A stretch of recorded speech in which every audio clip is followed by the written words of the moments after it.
Afternoon. Welcome to a bonus Deltahead stream on Sunday, 9/13/20, in honor of the toxic cloud that is currently enveloping my home and the homes of many others in the larger Seattle area. Decided to kick off some of the increased isolation, COVID, in addition to toxic cloud, with a bonus stream. So this is Dr. Chaos, an NES game that I really enjoyed as a kid and played a lot on a rental, and now have the benefit of owning. Here's the box. It's Dr. Chaos. You can see Michael Chaos there in the foreground if it's not too blurry, bleeding from areas I can't quite tell what's blood and what's potion. It's very difficult to, but yeah. So resale $10. And let's see, pull up chat there. This happens to come with the instruction manual and is in pretty good shape, all things considered. Unlike many things I've acquired secondhand, does not have stains from smoke, cigarette or otherwise, and is pretty good. It's kind of cool looking at these older instruction manuals because, you know, they didn't exactly have screen capture when they were, you know, pulling up visuals. So a lot of these things are photographs of CRT renderings of the game, then, you know, made into black and white images, flattened, laid out by hand. So you have things like kind of like this. I can show you there without too much glare.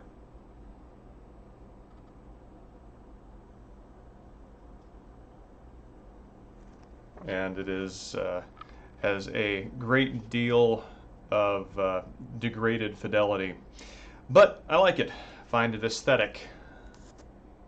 Here's our elephant.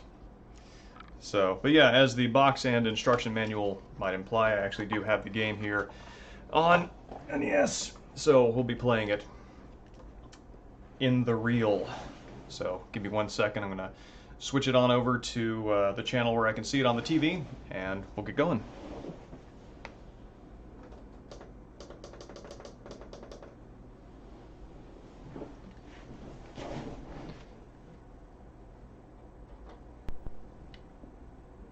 Oh. There we go. Yeah, this game was released by FCI Pony Canyon, and they are the folks who did Ultima Exodus, that port on the NES.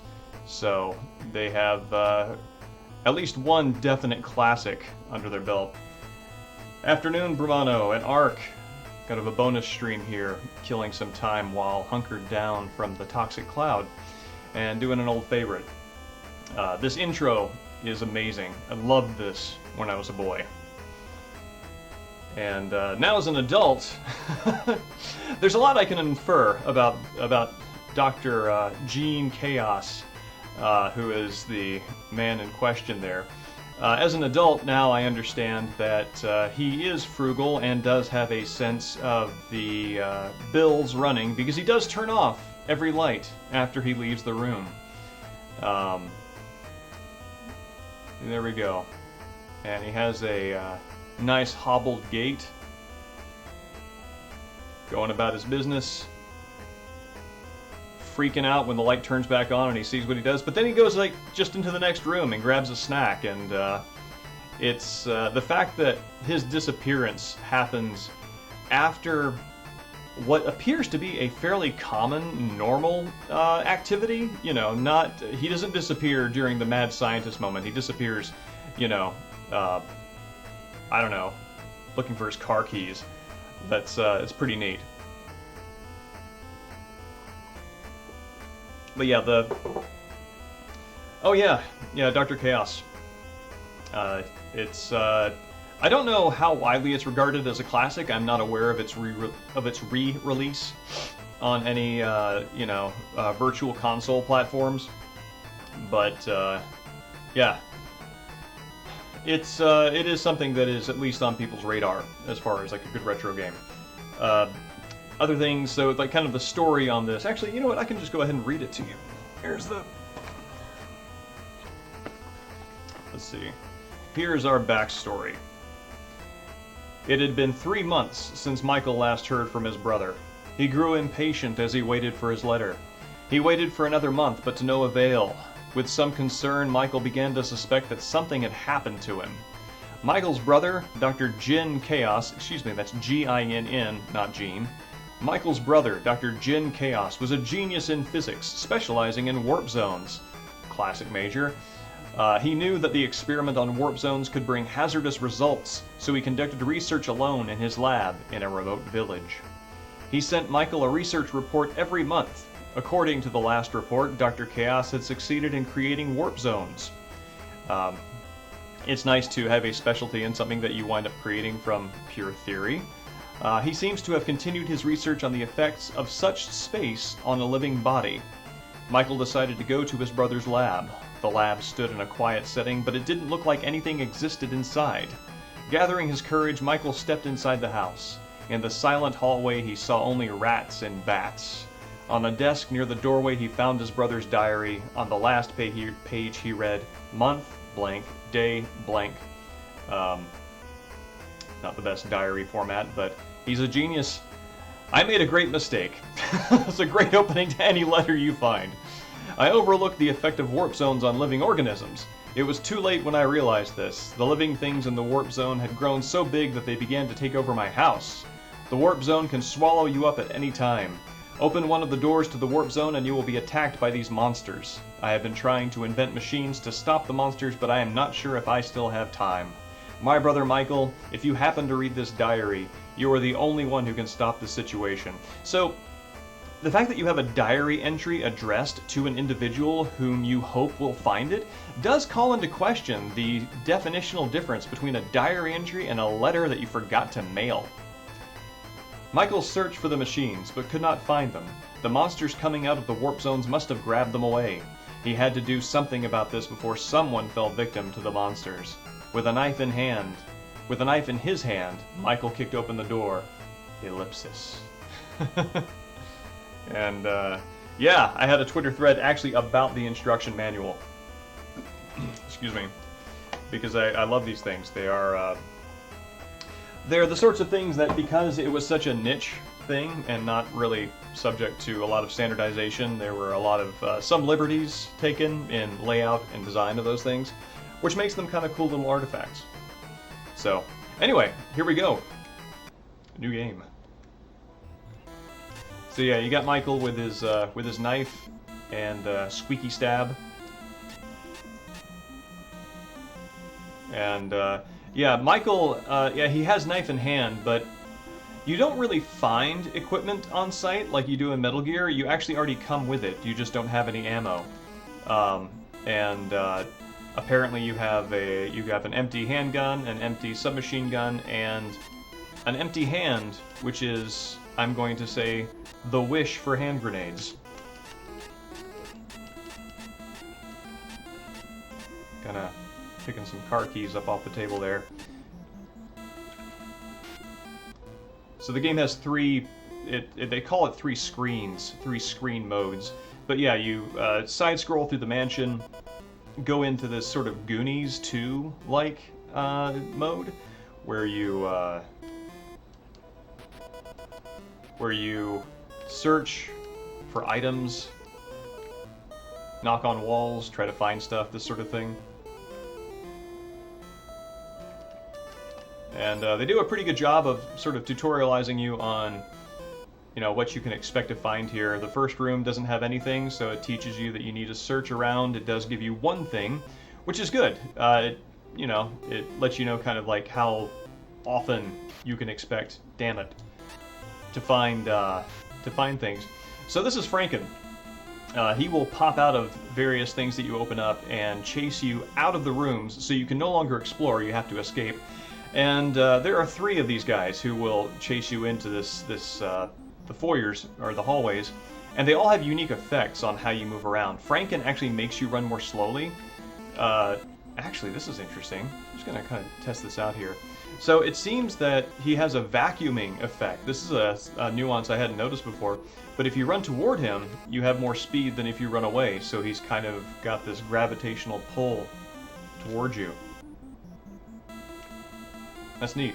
But yes, if you were fortunate, you can stand here and poke him in the eye until he goes away. See, now I've got my normal movement back.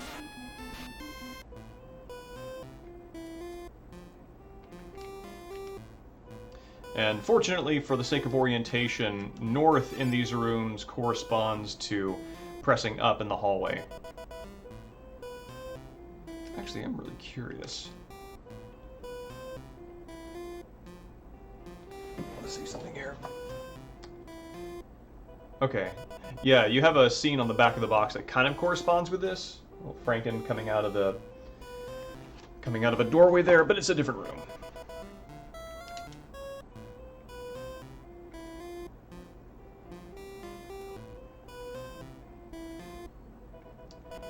And what you were looking for, it starts out in a way that's a little unwieldy. You need to find the warp zones, which are sort of these adventure areas, and you find them by going into these rooms, entering the first-person mode, and then actually going into closets or little cupboards like this.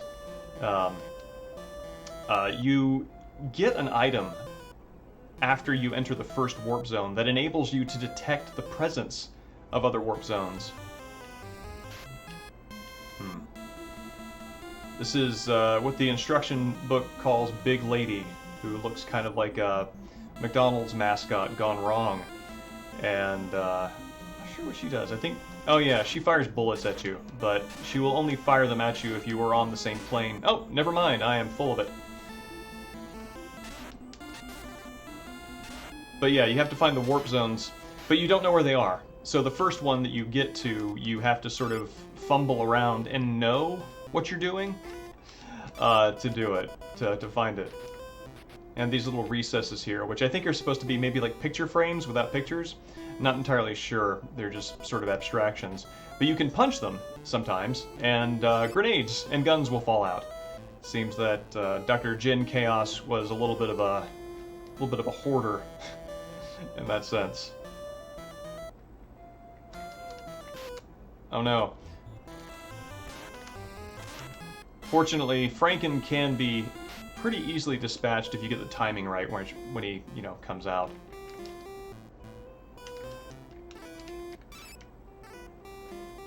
I'm pretty sure the first warp zone is around here somewhere.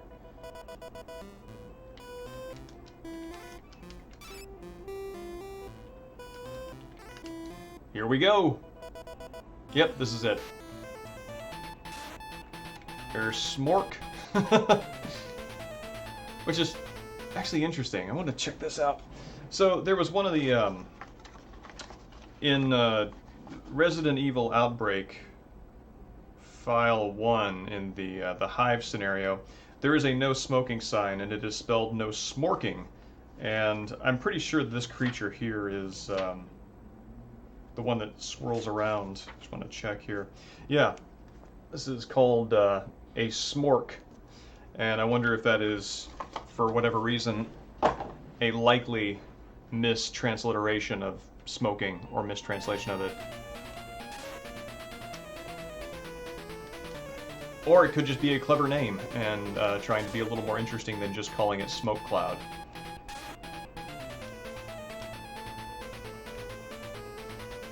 Afternoon, Space Hamlet. These are our Mario-esque fishes popping out.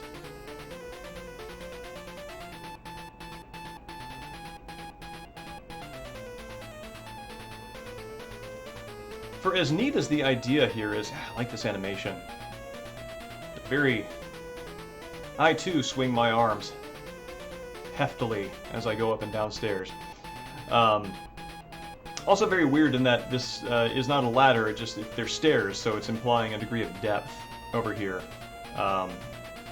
Which is strange because you can jump from one platform to the next and still be on the same plane, but this is implying they're on different ones. Anyway. Stab.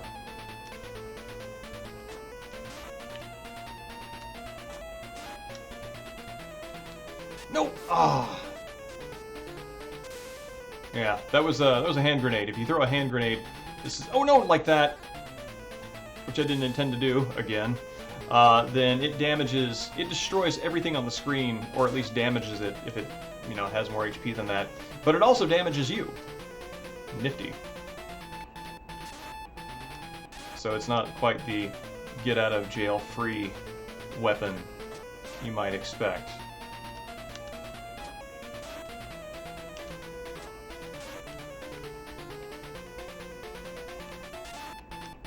Alright. So yeah, each of these warp zone areas leads to a boss, this being the cutest and least offensive one. This really is throwing a low ball to the player, because this is, I think, pretty much all he does. I think you can jump over him. Or, whoa, no, he does take some damage off there. And, kind of feel like the intensity of the music here is almost mocking him.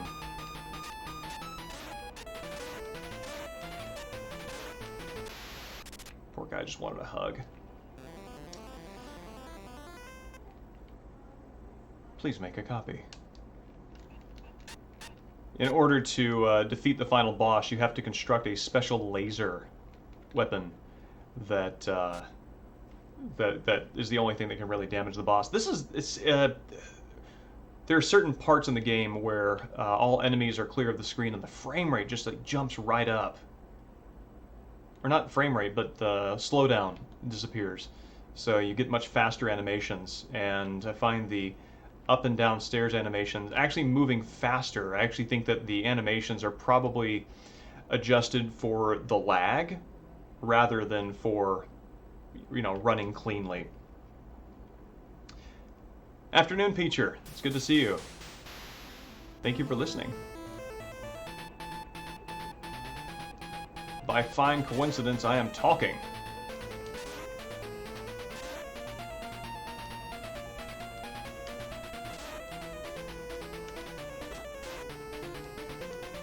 So, a lot of times the optimal strategy, see, that makes more sense as a pace, I think.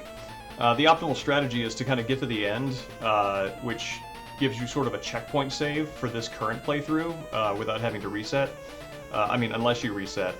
Get to the end, expend all your resources on the boss, then die, and then you start back up at the beginning of the mansion, which is a bit faster than having to do all this again.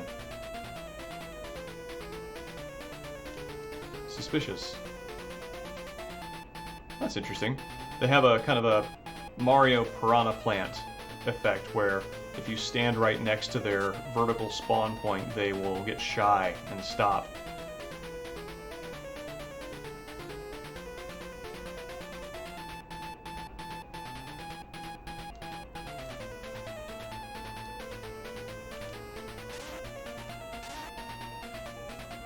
And the blobs,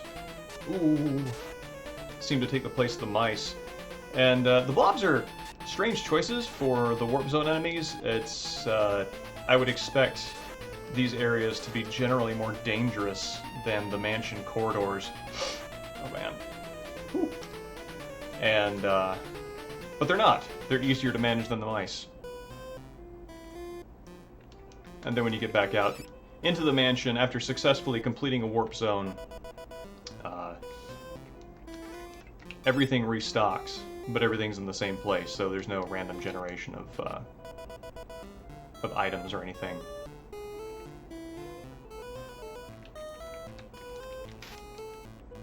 But it is nice that, go into a warp zone, come back, someone's tidied up.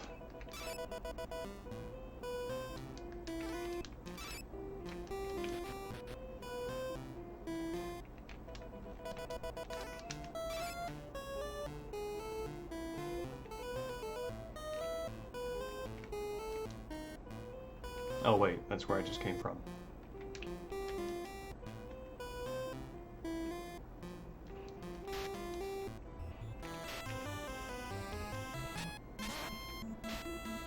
And if you can see right there on the little panel up and to the left of my options.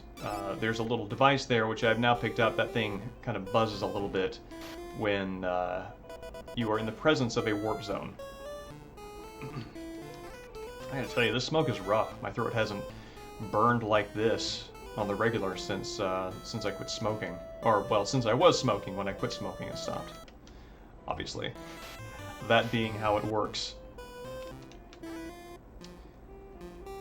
And so now we see the light going. That means that there is a warp zone there. Let's see if this is the one I want to go to. No.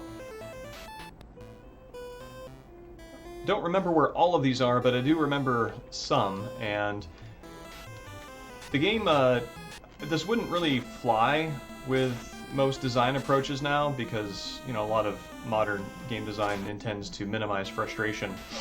But you can actually go into warp zones that you do not have the required items for, and make it about halfway through, expend a lot of resources that don't regenerate when you get back to the mansion, and find yourself sort of stymied by a wall that you can't jump to reach or something like that, or a water trap that you can't survive. And so it will actually let you make a big mistake, get in over your head. Whereas now they would just, like, you know, Metroidvania style block that off. Let's see if this is what we want. This is not. But I think that's our level 3, maybe?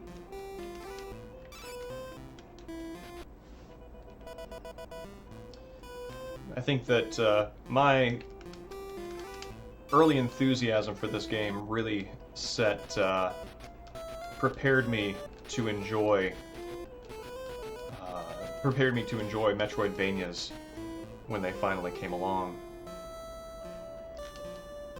Oh wait. Yeah, in order to move between these corridors, there we go. You have to punch, find holes in the wall. Excuse me. And, oh, nice. Someone left a hand grenade, like you would a magazine, that you got bored of in the middle of, and laid face down.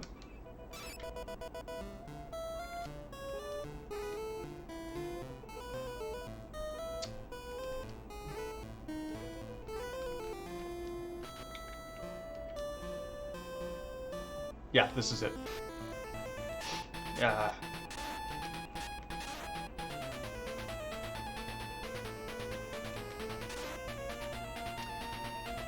The hitboxes on the knife and the and Michael himself always feel like they're just a little bit further out than I expect them to be. So, I mean, generally they're proportionate. I just have to be aware that if Michael's toe touches something, then he'll get hurt.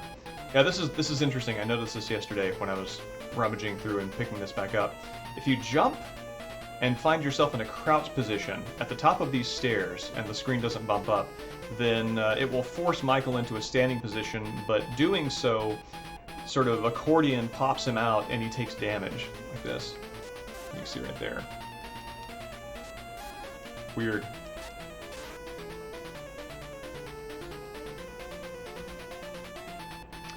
And as far as I'm aware, I think that's the only instance in the entire game where that happens.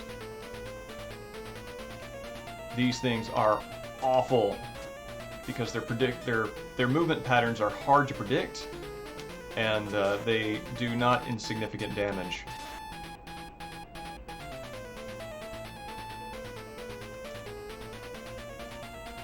And this would be our elephant enemy.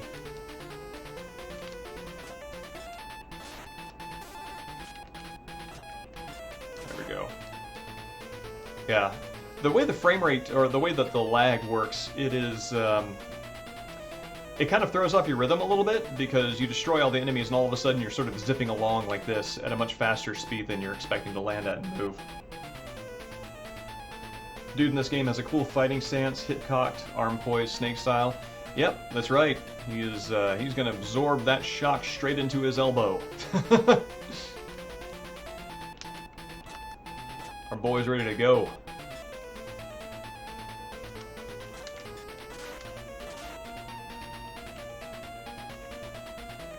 And one of the things that the game does that I do think is neat is how it doesn't offer you any resources inside the warp zones. You really have to explore the mansion and prepare for combat, because you can get to the boss and it's got actually kind of has a survival horror feel in that way.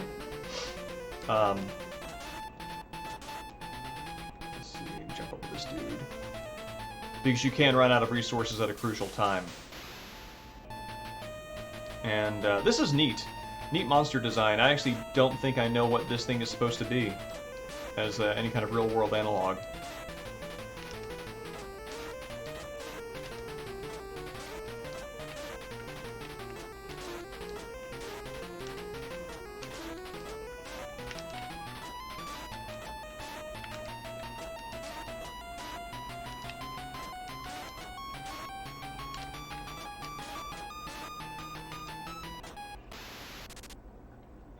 Yeah, so you have to defeat the bosses to get the laser bit, but you can actually make it through the entire game and just get the exploration items without completing the laser, because the exploration items are just hanging out there.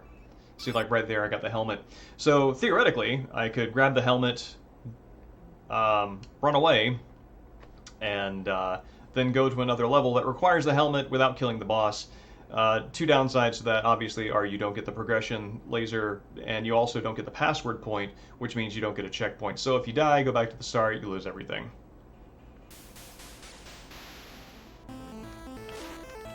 This is where dying, throwing it, and just dying is kind of optimal, but we're gonna play it straight, because I'm not speedrunning this.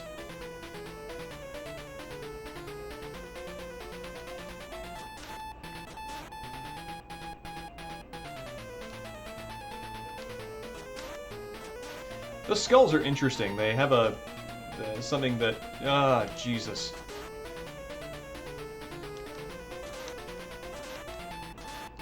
That thing that's called an elephant kind of reminds me of the Sogs, which were the villains in the Captain Crunch commercials of yore.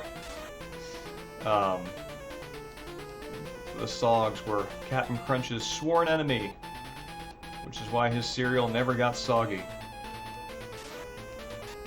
And granted, it did cut the roof of your mouth, but, you know, trade-offs, right?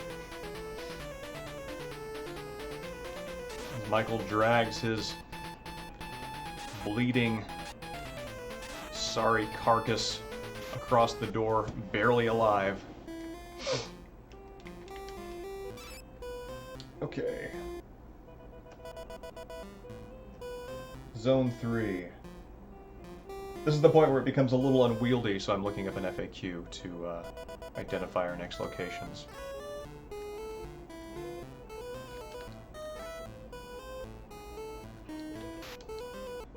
I'm not sure this is the best way to encourage familiarity with a virtual location, is in terms of exploring, but one of the optimal ways of doing this, playing this game, is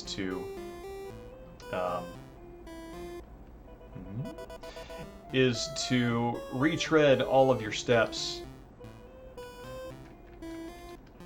and heal up as much as possible between warp zones, since everything resets. So you kind of wind up at the end of it, through repetition, with a pretty solid mental map of where everything is. Again, maybe not the best way of doing it, but effective.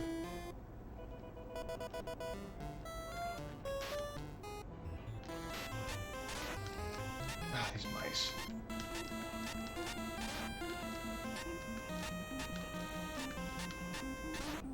The knife sound effect sounds like something that should be coming from the mice instead.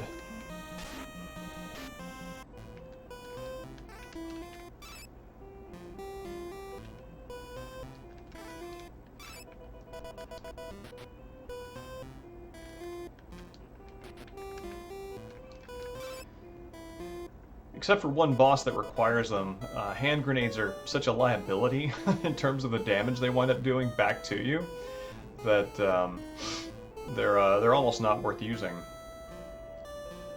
Oh boy.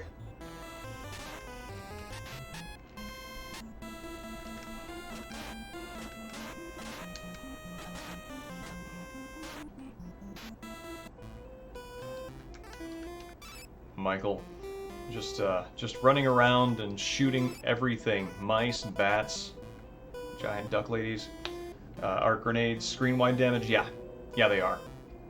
Any of the lower level enemies here, I can kind of show you real fast.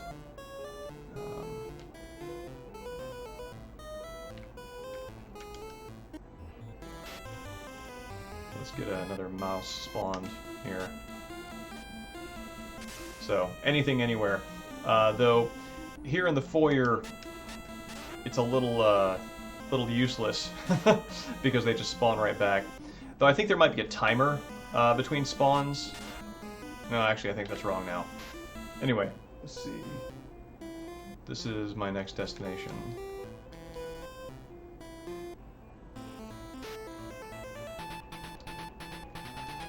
Water physics are kind of brutal.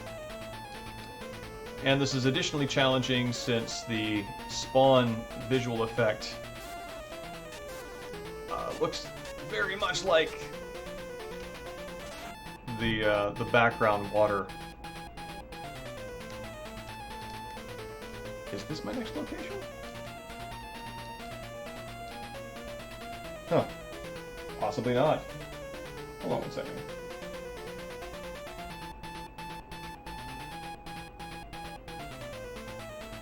Oh, wait a minute.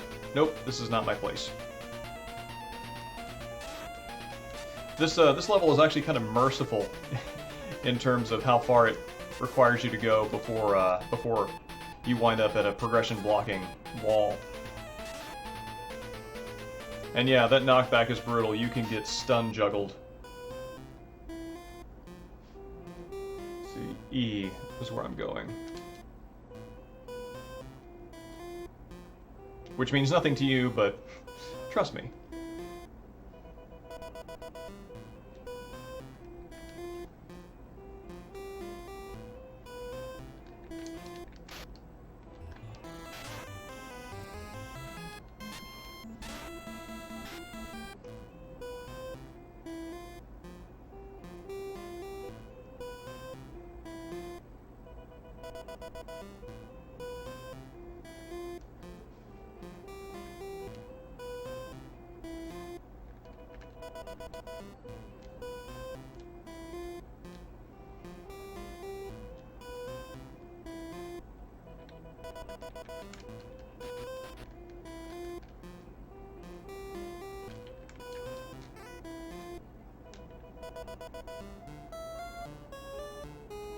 Give me 1 second. I need to consult the bones here.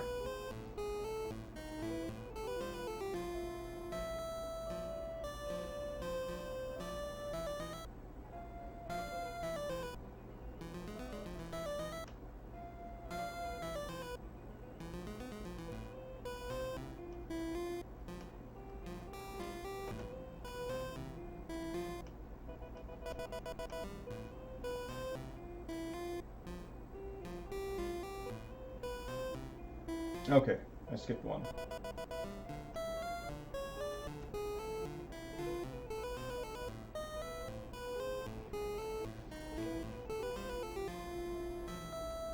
Oh no. This dude is awful. He's more awful than that showed. He's actually very bouncy and takes advantage of the fact that you are not very mobile. It's a very sort of diagonal enemies in a classic Castlevania scenario. Oh, that's neat. Huh. His lower body moves independent of his upper body, so you can do the stab animation and see his legs go up and down. That's kind of cool.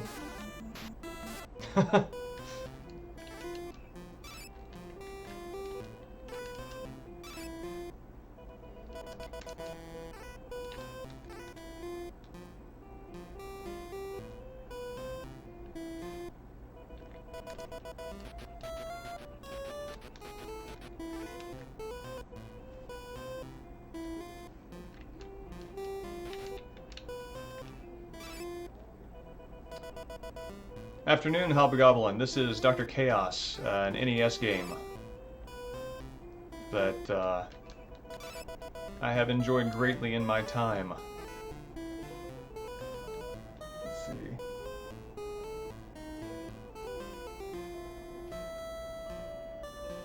Okay, is where I'm heading.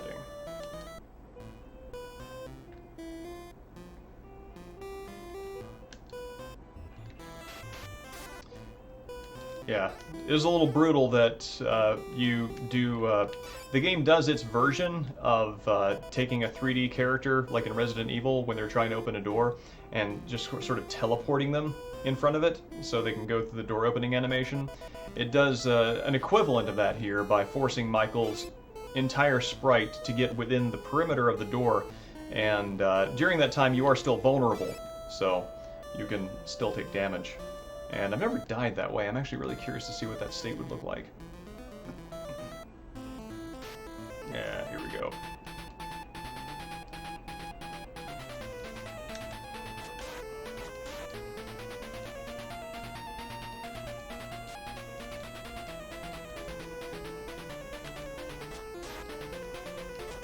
I do like that swank jump, Karate Kid jump kick like leap that Michael has going for him. Well, Dr. Chaos is, this is Michael Chaos, Dr. Chaos's brother. Dr. Chaos is Dr. Jin Chaos, and his goal was the study of warp zones, which is a branch of physics unknown to most. And he succeeded in creating a warp zone. Apparently his theoretical discipline became very real and applied, after which he got sucked into one, and Michael is here to save his brother. Oh yeah, it can get kind of overwhelming. Oh no, this is not good.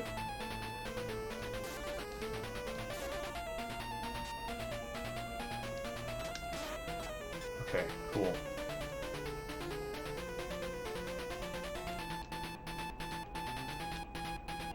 A lot of times, because of your poor attack range, you really are better off just running from all of this. Oh my god. Oh yes. Oh no! Okay. This is a guy who requires grenades.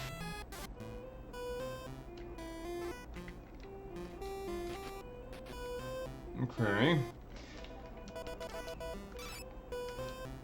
So I need to get to him with a certain amount of health so I can absorb the damage that my own weapons are going to deal to me as I fight him. I remember he's only vulnerable to grenades.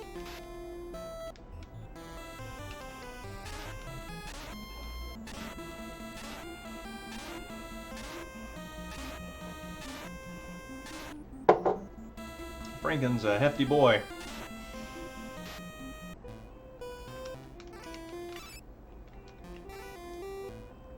Kind of guy who would introduce himself at a bar by offering to see who can stand getting punched in the face better.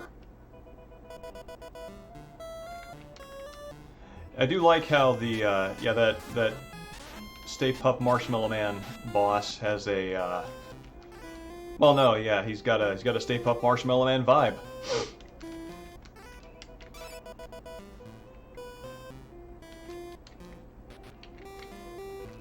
Alright. So we're going in prepared. And this is not an emulator, this is the actual cartridge, so no save states.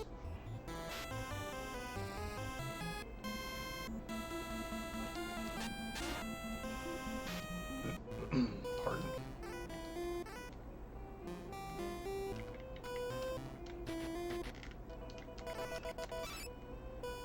Okay, I'm at full health, and that's good.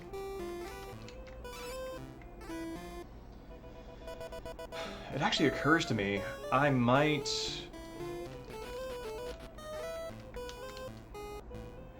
be better off, honestly, once I get to that boss, rushing and getting the health item that's on the far end. Kind of similar to Metroid's E-Tanks. This game has little health cubes that you can expand that give you an extra 100 points. And I might actually need that to defeat that boss, since the only attack that I have that will affect him, which is the grenades, actually do damage to me in return. Afternoon, Dream Bomb. Yes. Yeah, I decided that, had the whim to do so, and took advantage of that. How are you today?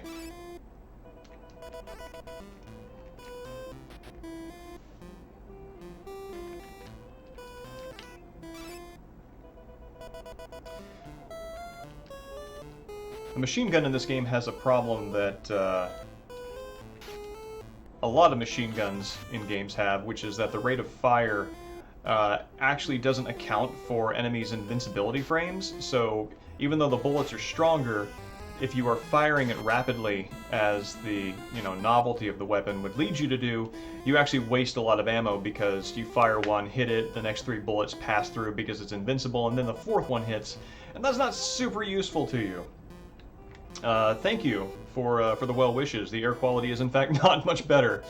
It is still at 231 on the ranking of. Well, I'm not sure what that ranking indicates, but there we go.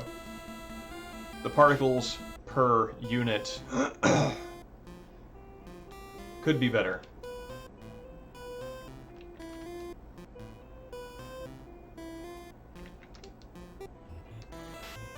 And I am eagerly awaiting when the second air purifier arrives for my home in tomorrow days. All right, gonna do this again.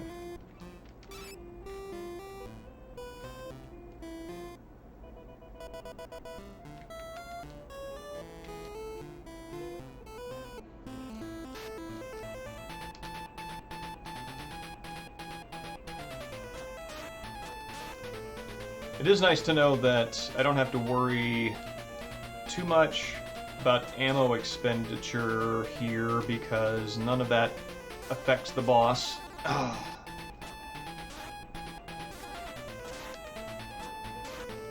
The only thing that affects the boss is having my ass handed to me by enemies.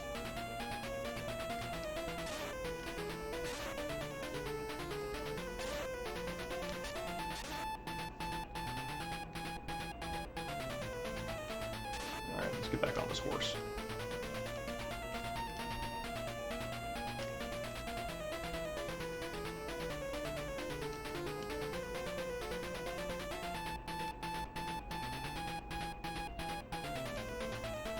Weird. The elephant did not spawn. Ah, brutal.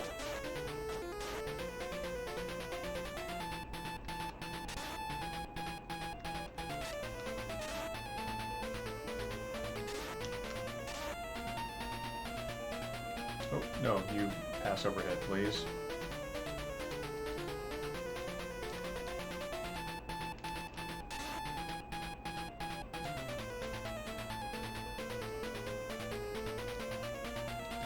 Comparing this music to the hallway music, I feel like the hallway music has a pretty good amount of time before it loops, which makes it feel like level music, right? Because you don't want that to be too tedious. But the loop on this, the Warp Zone combat music, is very short, and it kind of makes it feel like it should be boss fight music, right? Because that sort of loop creates the level of intensity that you're expecting to kind of feel in a boss encounter.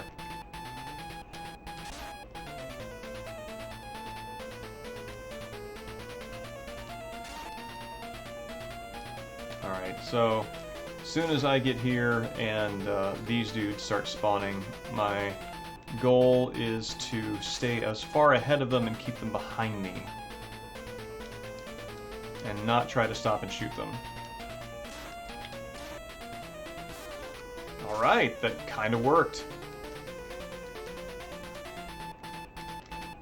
Ooh, okay, that's fine.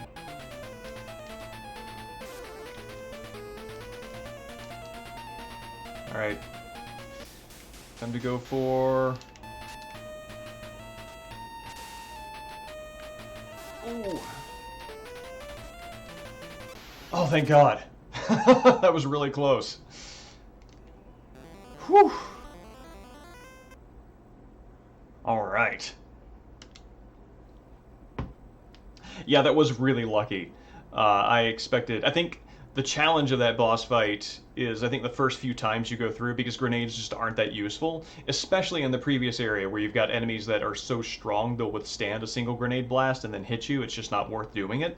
I think probably the trick there is to know to use the weak point, to know to use the weapon that they're weak against, and then to actually use it, because it was only 3 grenades and about 15 HP off as a cost.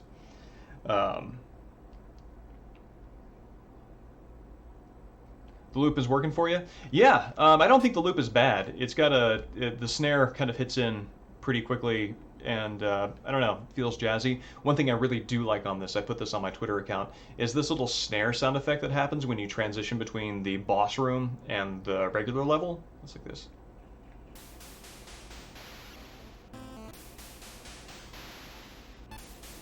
Yeah, it's good stuff. Though it is interesting that there is this sort of dramatic white flash that happens in the background when you go back to the regular level, like it's presenting something. Like watch. Right there.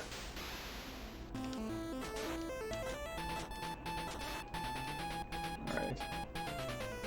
See if I can get back without dying. Oh no.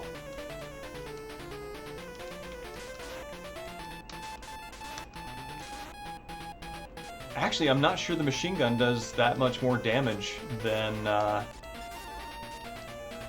Move it, Buster. Does that much more damage than the regular pistol. I think its sole thing to recommend it is its increased firing speed. And again, that doesn't help when you've got enemies with invincibility frames after taking damage. Oh god, this is a race.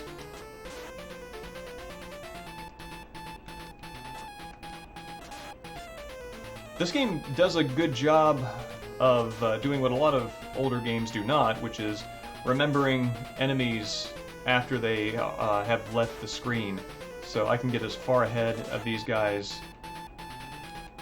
as I want, but even though they're back there, I can't rely on that as a way to erase them as problems for me.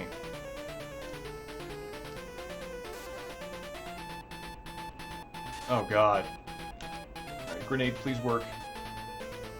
Oh, thank god. Alright, that cleared him out.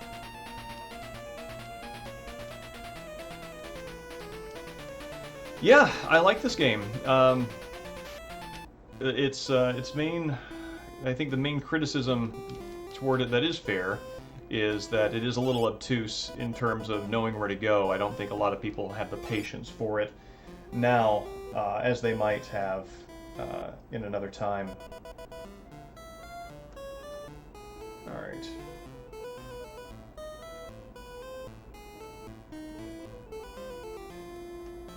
Give me 1 second to locate my next zone here.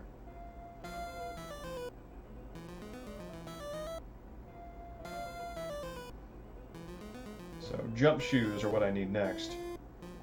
This is in room M, which is...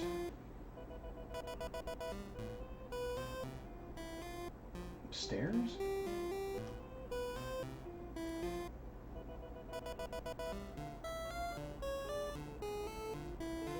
Alright.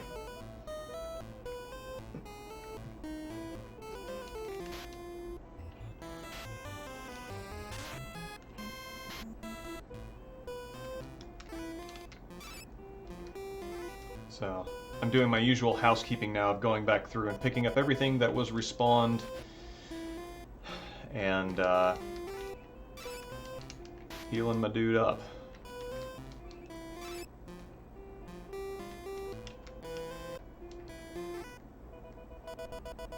That is neat that The one door that is left open is the one that I crawled back through to return from the warp zones.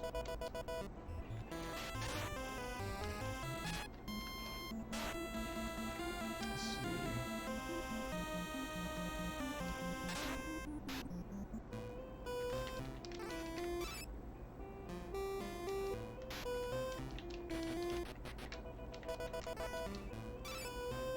Main thing that I'd like to do is to get my health back up to 99 plus.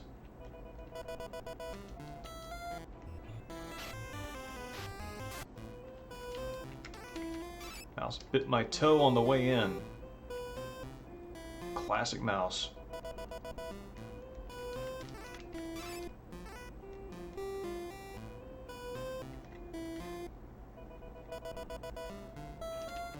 Oh no. Weirdly enough, when duck-billed lady shows up, I actually run faster. And this is, I don't know if this is intentional, but it is a really interesting, just in terms of like lore and fiction notions, it's a really interesting effect. That when the Franken shows up, there's a gravitational pull where I run faster when moving toward him and slower when moving away. And when that duck-billed lady shows up, I move faster in any event. Like, the notion that the presence of these creatures from this other dimension actually alters local physics around them is pretty cool.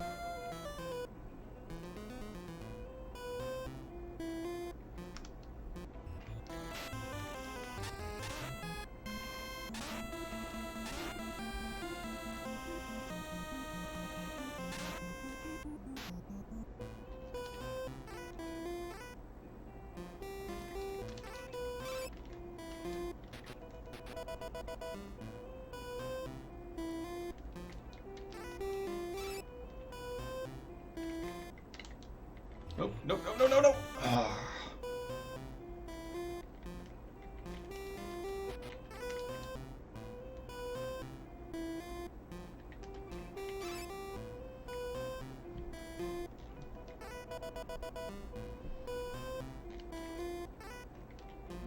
Kind of wondering if each room has a maximum of one unique feature per area.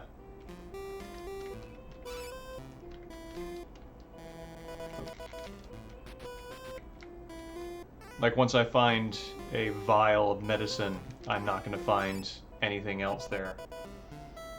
I think this is pretty good. We can go with this.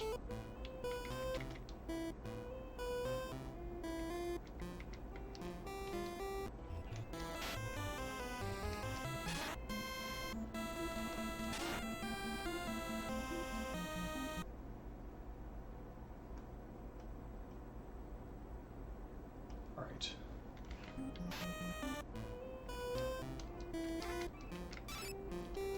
Oh, nope, I was wrong. You can have two items on the same screen.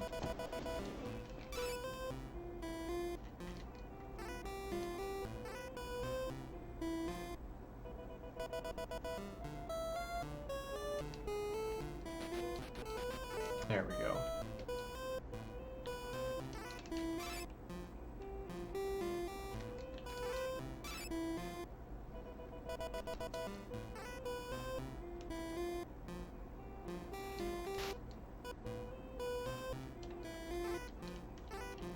I don't need that.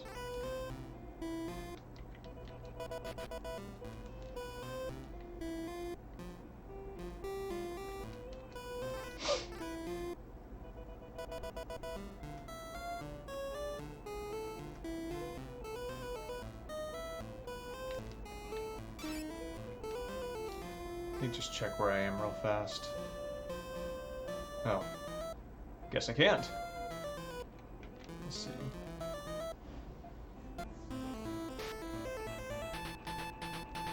Afternoon, Iceman Dan. I don't know about cult classic, but definitely a personal favorite.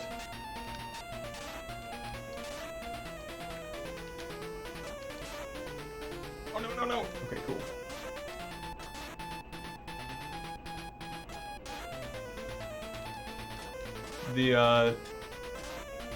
the design of these fishes, these particular bricks, and the way the water kind of, you kind of see it froth up there at the top, at the border, but you can't really go up there. It really reminds me of the water levels in Mario 1, and I can't help but wonder if that was in some way an influence on how this developed.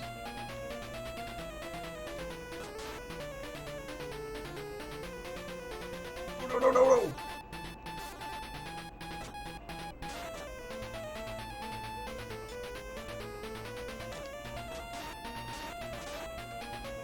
As I am breathlessly wondering whether I chose the right path by going top or bottom, it looks like bottom was the right way to go. And yeah, if I didn't have the helmet, I would be taking damage every second. No, no, no, no! You also don't really have a lot of control over the height of your jump. So once your feet leave that soggy ground, you are upward bound. So maybe this is a good way of doing it. Yeah, there we go.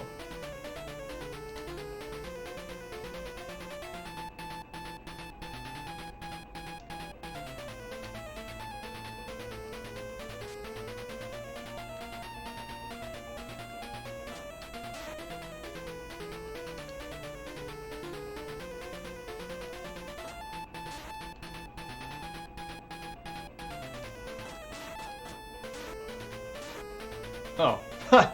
I hit something off screen. Nifty.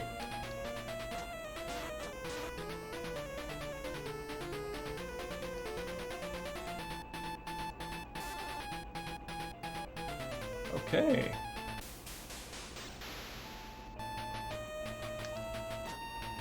Is this another cuddly fella? Oh, I remember this. This is potentially horrible.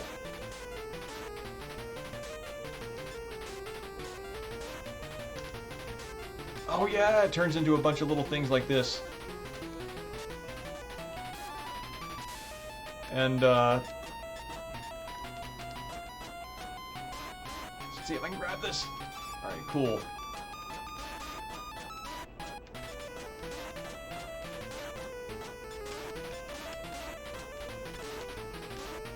Yeah, these things can, if you get caught in the middle here, these things can juggle you to death.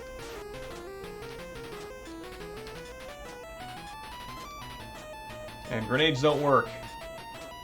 I'm guessing the water absorbs the shrapnel. Oh wow, that was really lucky. Kinda can't believe I hit that.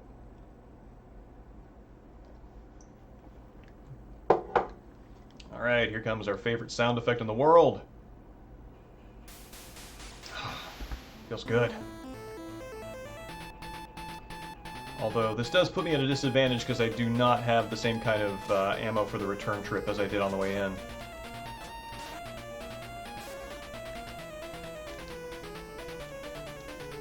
Maybe I can just get juggled back home.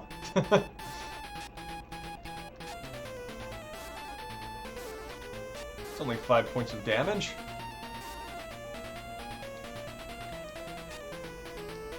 I'm desperately wishing I could force myself to a lower height. Thank God.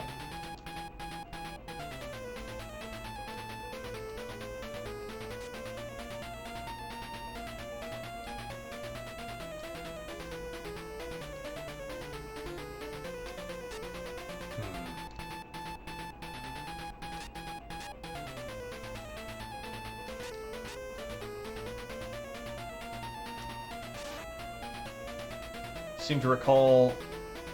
See, I eBayed this game to get a physical copy of it back, I want to say almost a year ago. So when I reacquired it and played it again for the first time, I beat that last boss by getting it down to like one little turtle there, and just basically jumping up and down with my knife, stabbing at the air, hoping to God that it ran into my path. And that did in fact work, but it was a very nail-biting, emotionally uncomfortable experience.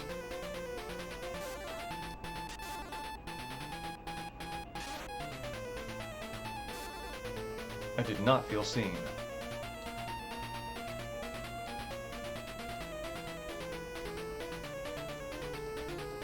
One thing that does please me is that I can move in a corridor that is exactly my character's height, and I can press jump, and because my character is flush with the ceiling, I can do the jump animation sprite and not slow down my my momentum.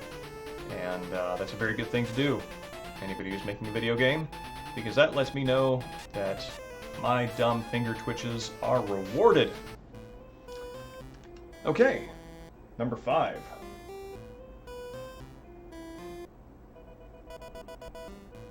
I have jump boots now, so let's go to room E, which is super accessible.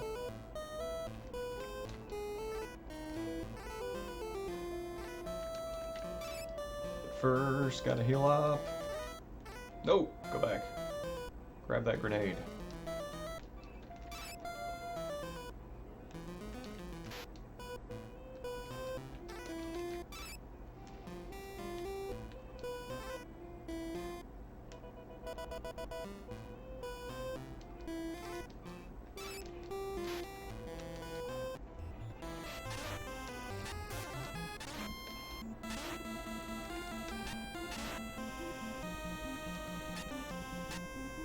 Oh, this is too high in the attic to make the trip down.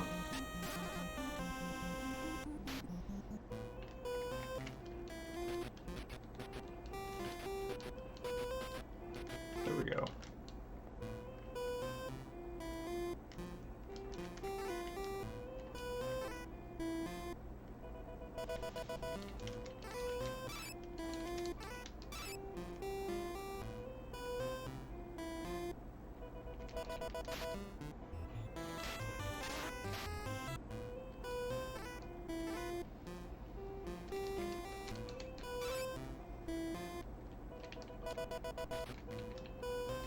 This game makes me very happy because even prior to playing the Resident Evils, creepy mansion exploration is a favorite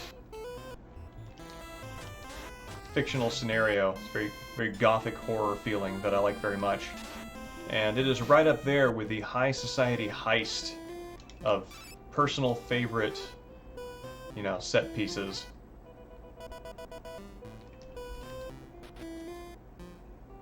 I gotta say, Uncharted 4 did very well by me for having an entire high society heist sequence.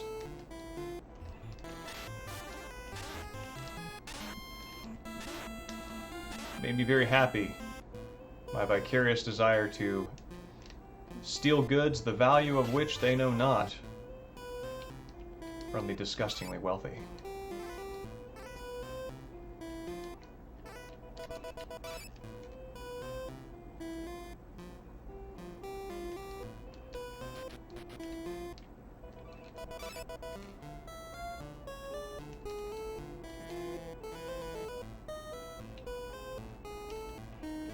Oh, no, no, no, no, no. Okay. Yeah, all the little monster characters in this game remind me of some kind of, I don't know, otherworldly McDonald's characters?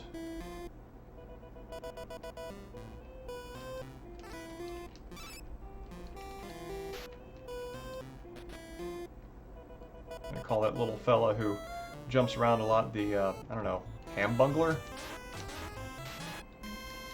Oh, no, no, no, no! Classic mistake. You meant to reach for your knife and threw a hand grenade.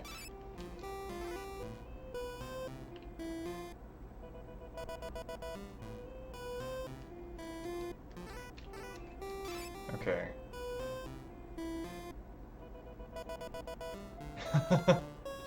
Well, a lot of times the, you know, the high society heists, as in the Uncharted game, Uncharted 4, you know, they're the illicitly wealthy, you know, those what made their fortunes by crook and hook.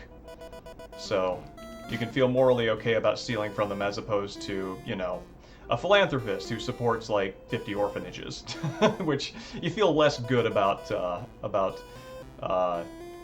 pilfering from, because the consequences of that are not great.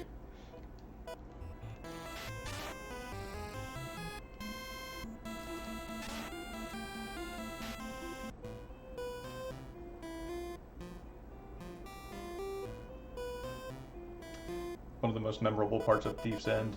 Ocean's 11 and Bond vibes. Yeah, exactly. It's been so long since I played a side-scrolling game. Yeah, I think they have received a revival, and fairly well done too. I think that like when you go back and you play like the vintage side-scrolling games, you kind of get a sense that people who are making them now are making the games as they remember them, plus whatever knowledge and practical moment craft they're bringing to the creation process. But they're kind of making side-scrolling games the way they remember them rather than the way that they are. So a lot of the mistakes are kind of paired out, or at least the unpleasant parts of the experience are filtered out. So give me just 1 second. I'm going to sit here staring at this warp zone while I grab a refresh on my coffee.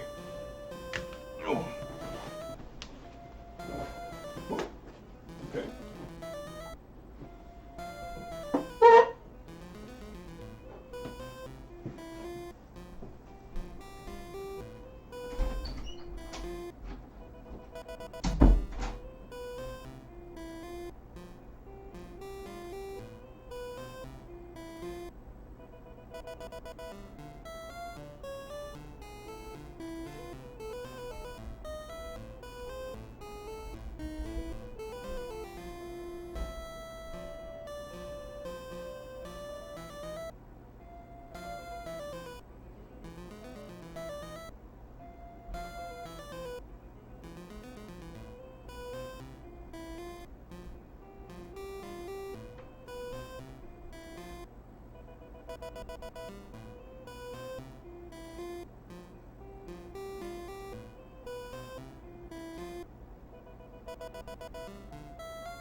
There might be a touch of smoke in here, but I don't know how avoidable that is right now.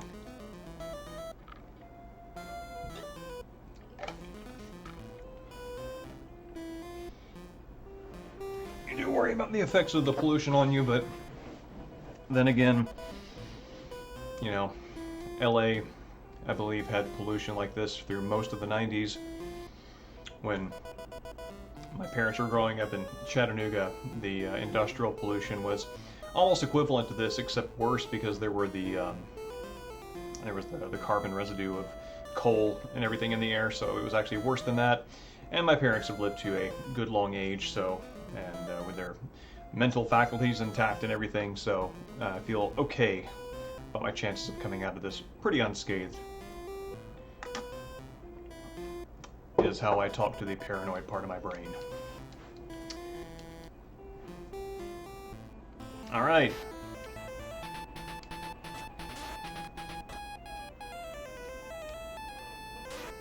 That was weird. Kind of lost the drums there for a second.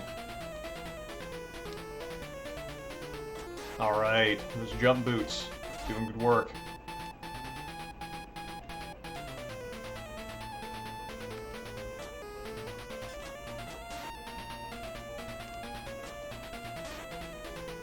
Man, the backgrounds in this are just so good. I like how this just implies like this dark cave environment, and then there's that this lush vegetation back there. That's something about the way that the environments cycle in this game from mansion to warp zones is I like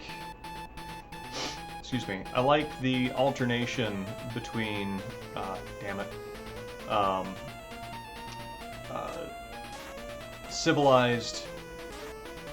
civilized contained threats, and then going into these areas like this where you encounter even more violent nature plus the grotesque of creatures of even more grotesque anatomy than you encounter in the mansion.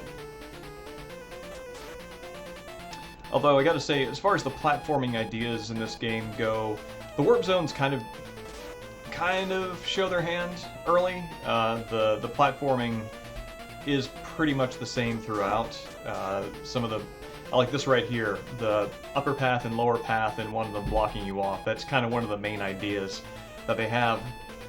Which, the first couple of times they get you, you kind of, realize what's going on, and you're like, oh, okay. But it kind of loses its luster after that. Oh, God.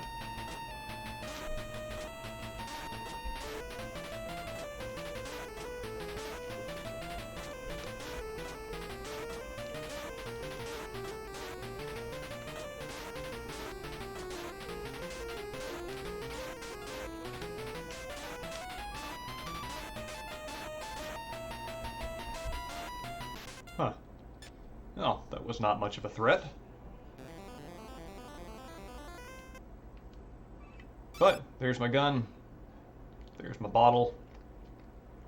Kind of reminds me of Legend of Zelda, in the sense that I don't think there's anything unique about that bottle for being able to hold life medicine, other than the fact that it's a bottle with a, cross on it. And it's like Legend of Zelda, one of the most valuable things you can find is a glass jar, which is the most normal object in the world. But I had to come to the Nether Realm, because that is where they have spirited away to.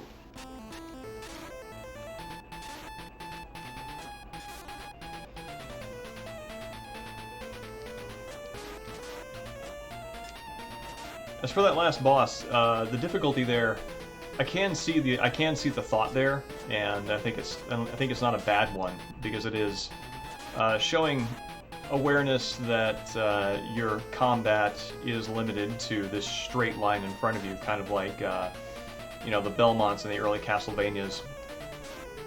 Their line of attack is entirely the whip, and sometimes you get bonus items, sub-weapons that enable you to have a diagonal line of attack, but that's not really where most of your damage is going to be dealt.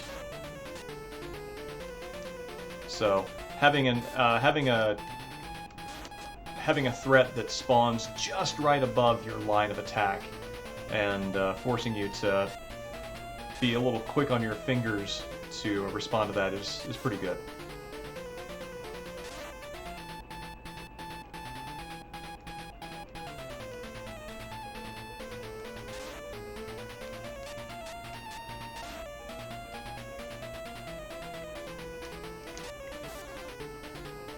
I can only think that in the apparent subterranean environment here, I can only imagine what kind of weird nutrients these alien grasses require to grow in such darkness, and yet maintain a chlorophyllc green. Please stop. Please stop. I'm like a volleyball here. Alright. Yes, please bounce me in the other direction. Okay. So, that clears out that zone.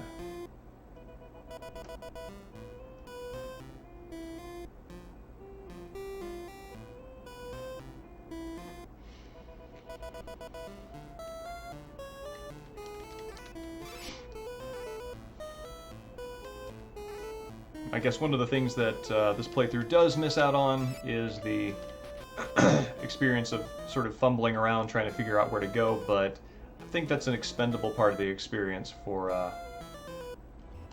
Oof.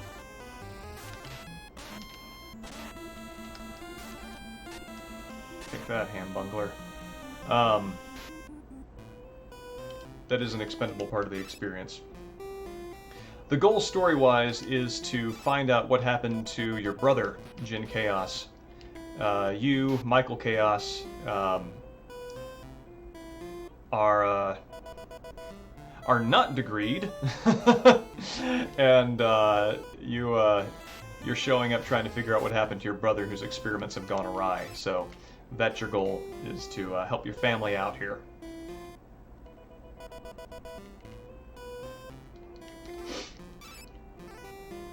Which is, I mean, kind of interesting. The whole brother rescue angle is not one that shows up very often as a motivation. Excuse me. Usually lover or child, sometimes sister.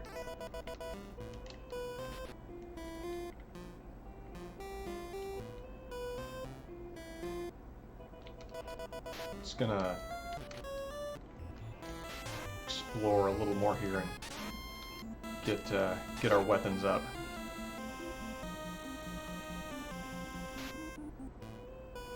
Brother rescuing would be a great Silent Hill setup. Yes, I agree.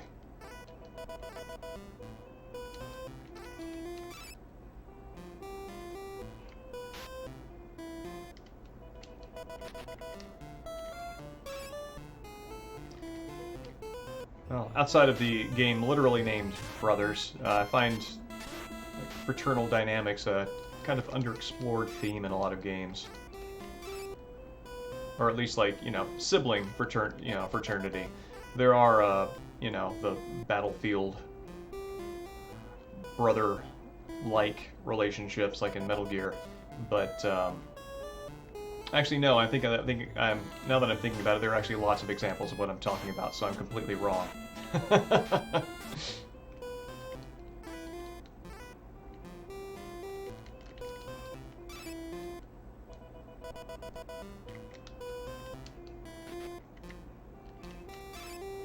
Oh, okay. I think we're good to go.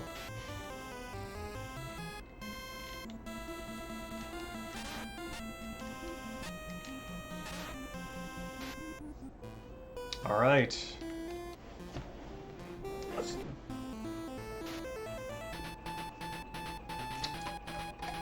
But the way the music is going, I keep feeling like there should be a timer, but there's not.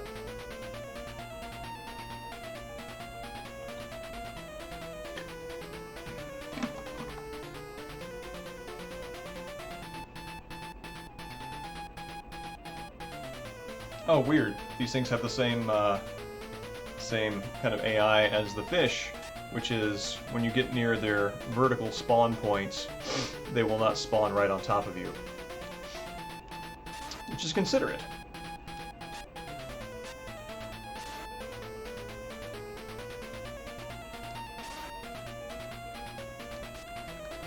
Yeah, as far as gating access to later levels with items and mobility pieces that you find in the game, there really are only two items that you need to progress through the, I guess, like last 2/3 of the level, which are the jump boots and the air helmet.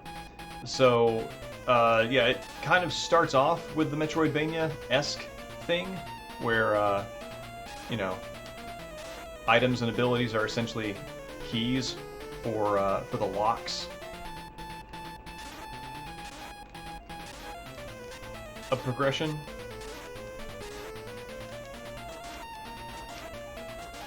So they kind of stopped following through on that.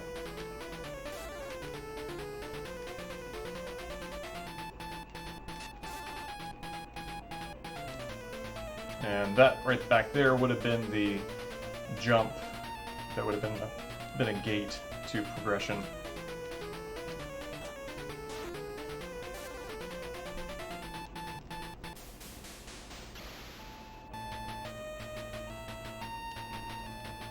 Oh, this is cool. I like the spinny horseshoe crab.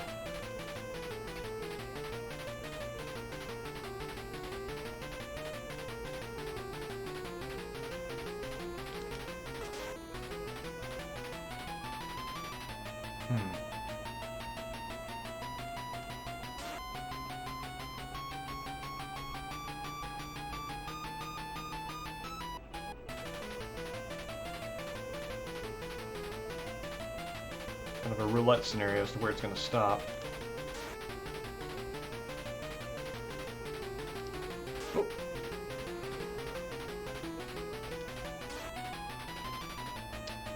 I wonder if I can jump back up here from down there. Oh, cool! When it's spinning, it deflects my shot back at me. That's kind of neat.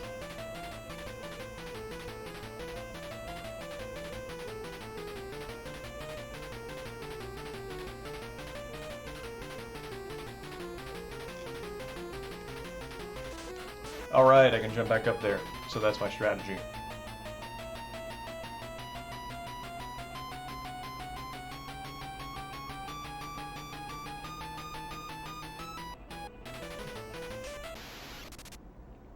Which I figured out right before I killed it. Good timing.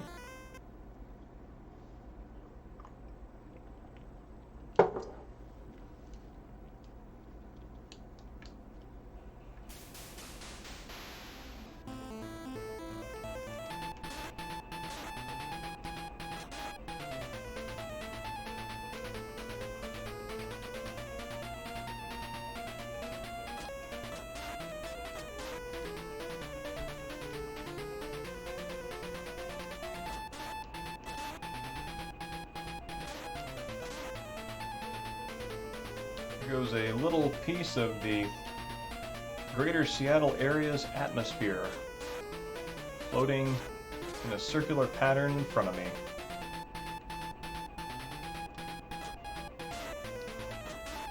I only wish that all of the air around our fine city were so mobile right now.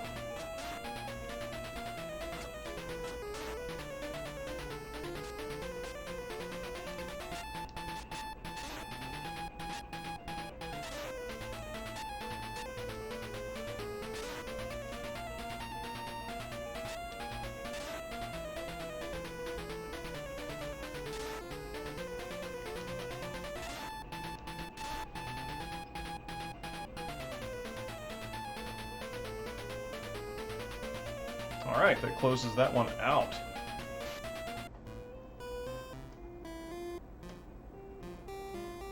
Zone 6.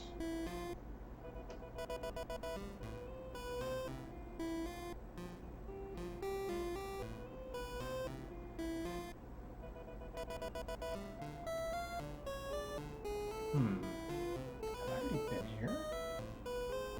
I have, in fact. That means that I missed one somewhere. I guess we'll find out what that is then. At a later time. So this is into room H. Thank you for listening to me mutter to myself as I orient.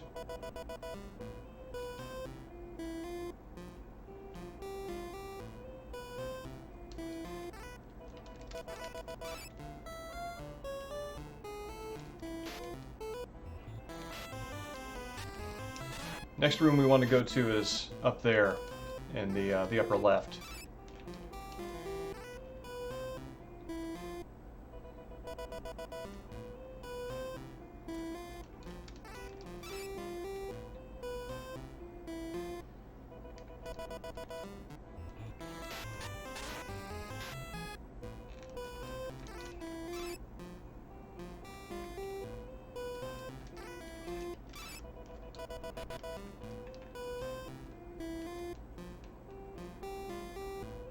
Actually, I think this is...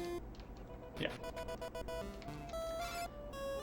I use grenades so infrequently that by the time that, by the time I'm near the end of the game, I've just got them falling out of my pockets. Just hanging all over Michael like Christmas ornaments.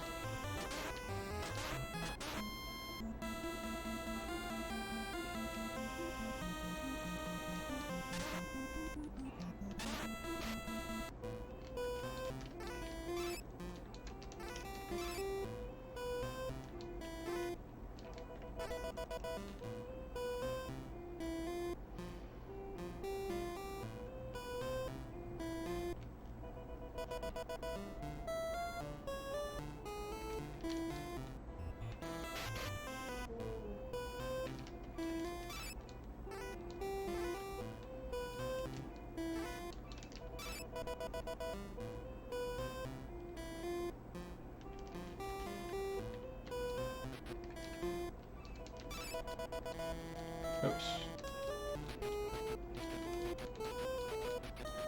There we go. Pardon.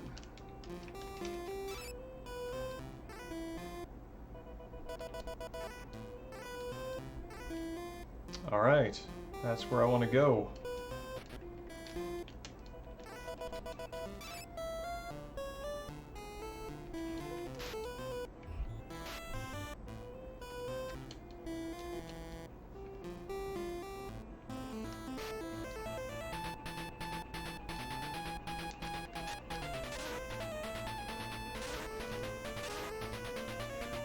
Something that also makes this game a little opaque is the fact that it does have multiple zones that you have to go to, and there is a point where you can do them in any order, which is now, because I've got all the equipment that I need to access them. But there's no checklist, like, you know, you've got a stage select screen in Mega Man, which lets you know which bosses you've defeated, but there's nothing like that here. So not only do you not know where the warp zones are, you also don't know which ones you don't know which ones you've completed. So having the internet makes this game much more of a makes it a much easier experience. And that jump right there would have been my gate, if or at least a gate. I don't know if there was one before then, if I had not had the boots.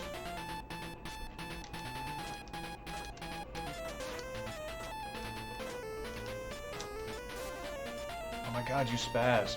Be consistent.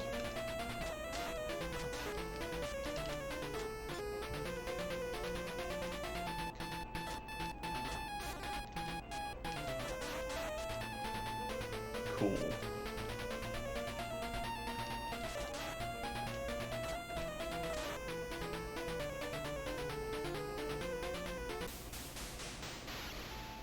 Oh, wow.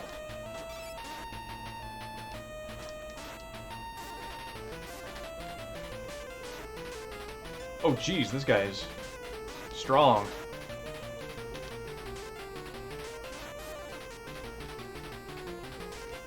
Okay, I think I see what I need to do. Kind of wait. Oh, well. I killed him while I was figuring it out. That's an experience I've had in a few other games where, in the process of trying to figure out the optimal strategy that fits maybe the way the thing was designed, I wind up defeating it just in time to use the correct strategy for the final blow.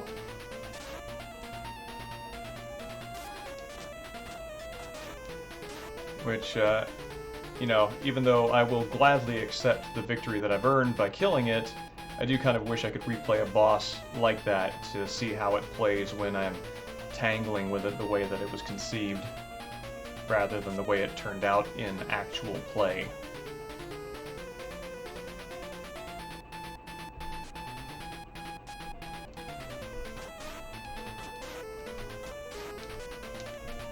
Oof. Thought I was going to be able to get him without dying, but no luck. Well, that's interesting.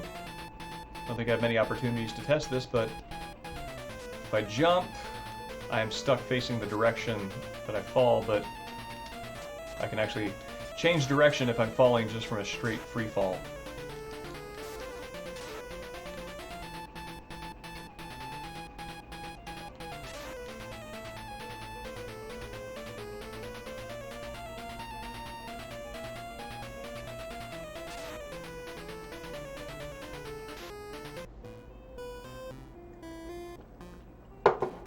Okay.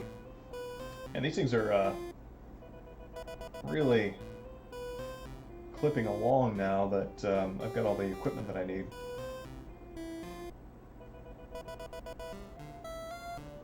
Okay, this is room W. Okay.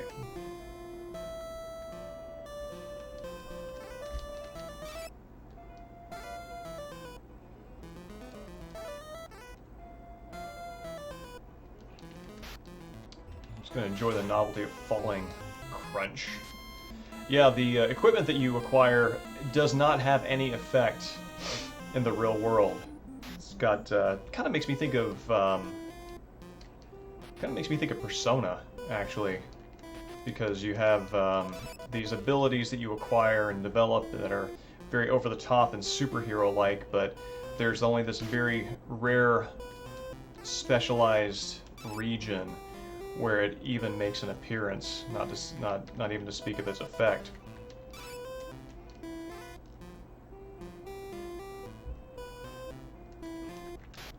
Kind of makes me feel like, makes me think about how things are kind of possible in a realm of fantasy that otherwise are, you know,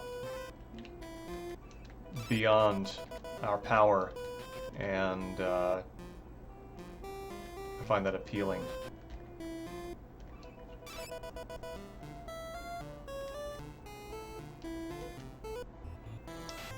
See.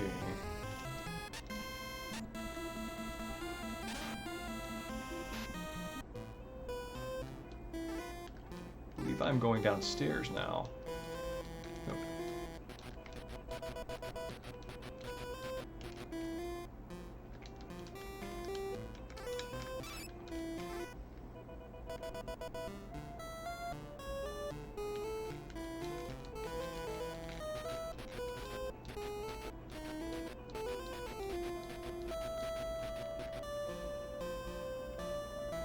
Check this real fast.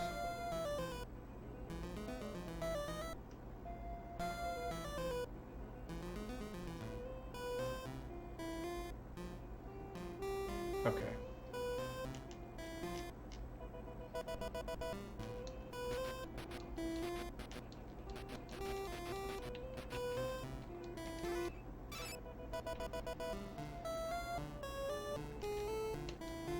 Yep, this is where I need to go. There we go.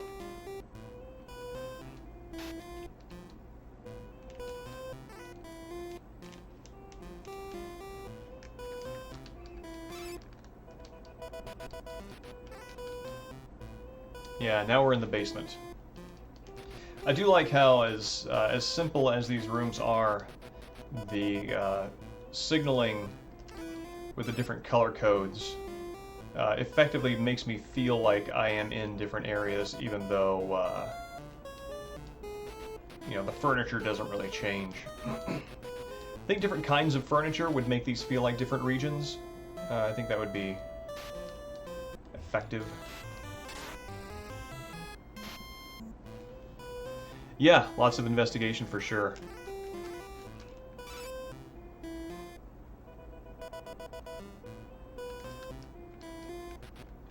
which I can see being part of the game's appeal and also a reason why it would push some people away. Excuse me. Because, you know, it's both an action game and an adventure game, and if you want one more than the other, then you might feel it's a bit tedious.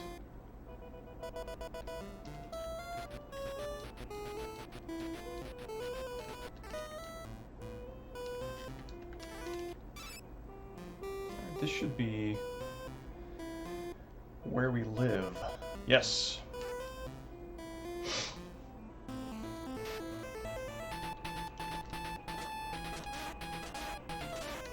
We are well prepared for this.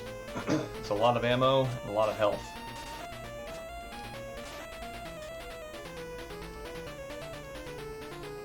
You definitely want to stay off that ground.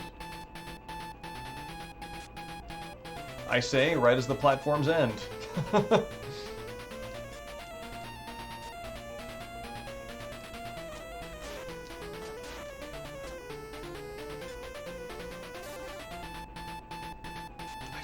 I can't figure out what the pattern on those guys is.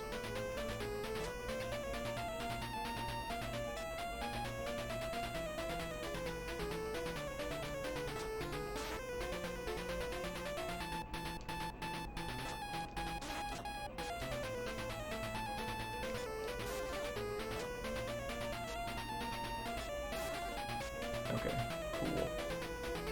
Oh wow, that is a lot of enemies spawning at once.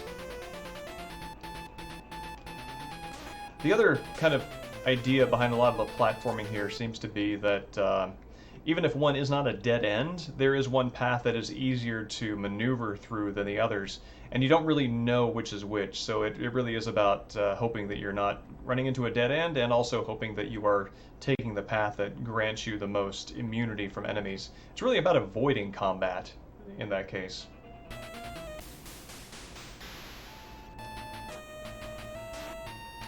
Oh, I see.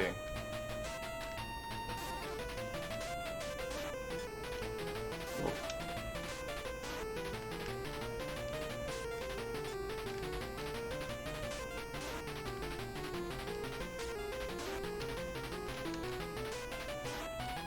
Seems to be better if I jump before it moves.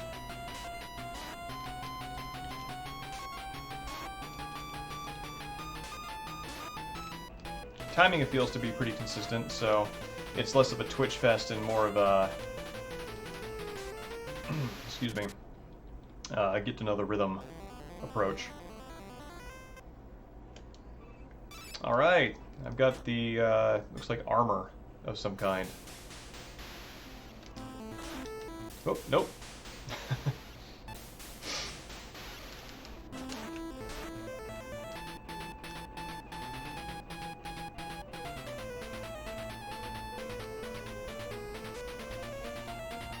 I wonder what determines the spawn location of those big elephant guys. I would be interested, maybe not interested enough to collect the information myself, but definitely interested to review a series of screen moments where those guys spawn and see if they just have like a particular part of the screen where they are more likely to show up, or if they appear to, well, if they appear in relation to certain platforms.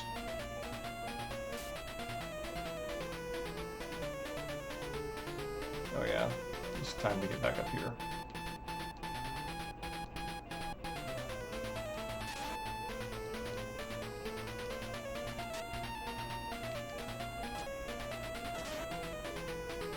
It's a mess. All right.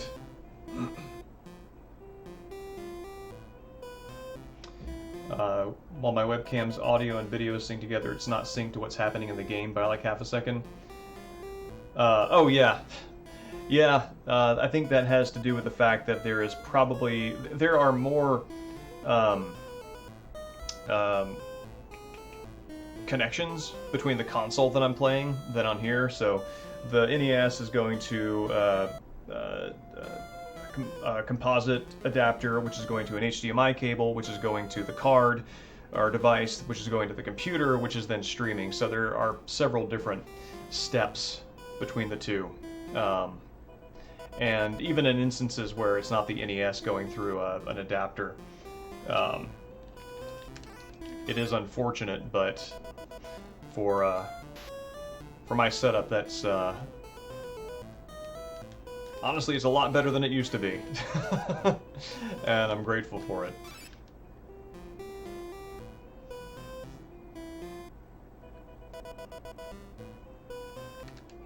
Alternatively, it is a service to you to prevent you from being terrified as I am.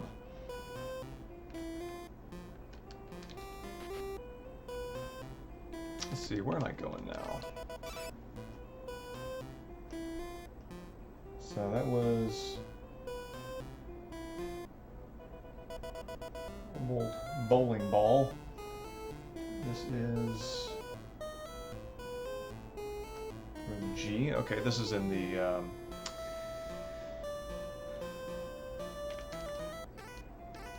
this is in the annex building.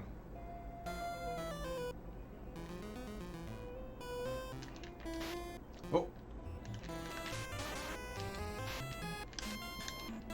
Yeah, Franken will, he'll home in on you and just kind of hang out, occupying your space until your invincibility wears off, and because you move so slowly away from him, you can't really clear your character in time. There we go.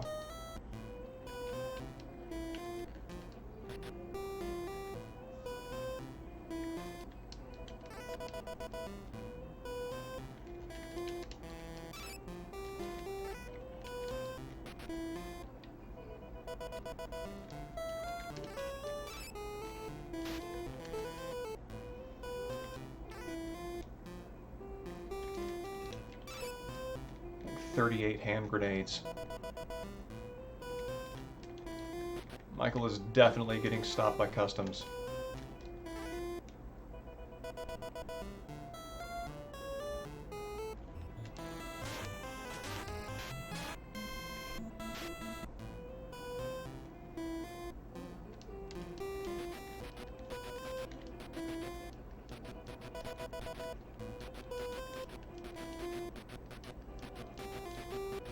Let's see.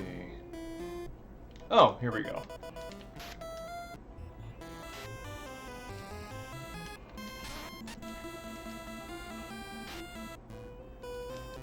Alright, this is my next stop. I'm pretty sure I should be able to make it through here with these resources. Actually, that's really not a lot of ammo. Alright. Coming back.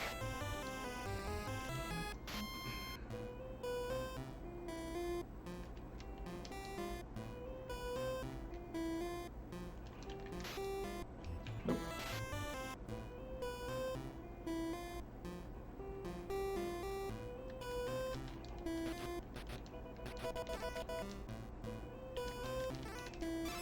That's what I'm looking for.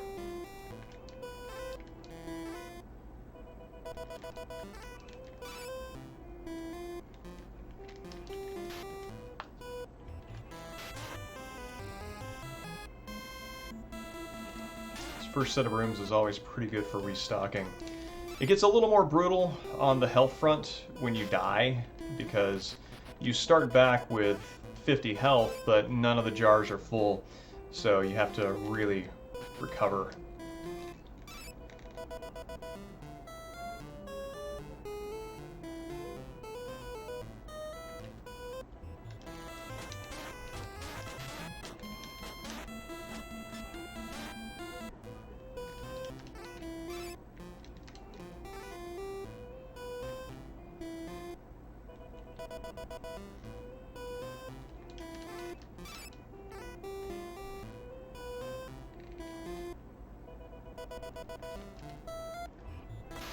Oh, wrong set of commands entirely. Yeah, the input lag is one of the reasons why when I archived this on the YouTube channel, I try to use the local recording because it captures the, it gets things more in sync. Okay, I think we're good. Provided I don't play badly, we should have enough.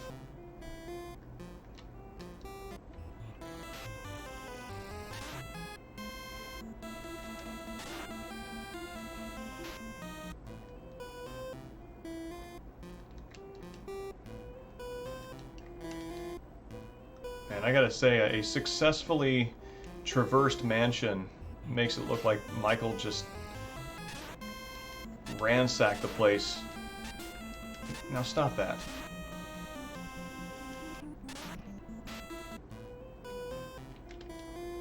Okay. Oh, wonderful.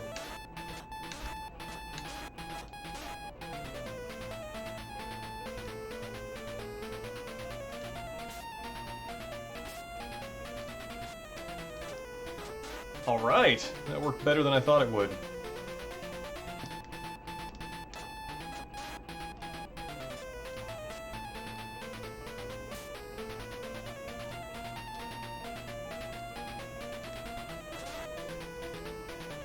You know, I think I might have spoken of it critically because it doesn't match the Metroidvania style of game design, but having a couple of introductory levels where you gather the equipment that you need to tackle the rest of the game in any order that you please, not that bad. I think that's potentially makes a bit of sense. Oh man, it's just trying to bounce my way through here.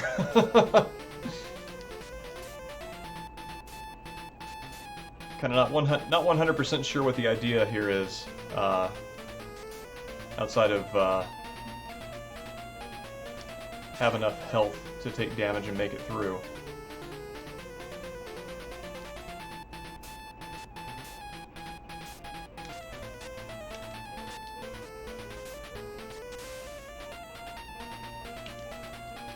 Okay, who is this?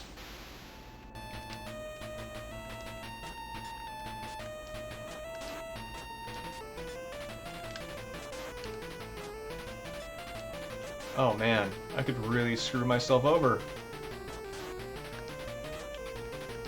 Kind of like this. Oh wow. So this boss is about precision shooting.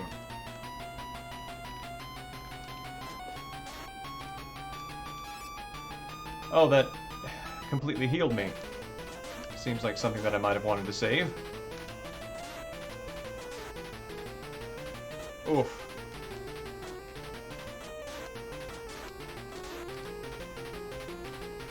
Actually,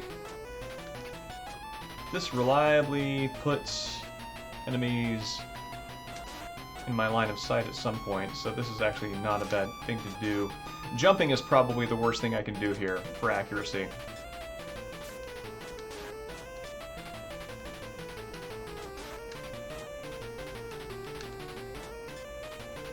Also shooting badly.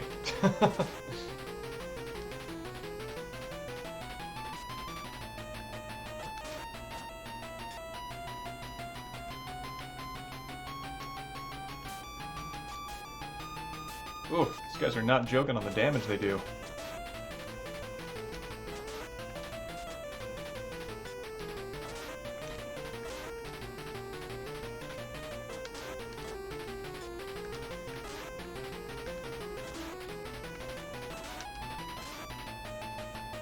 Running low on ammo.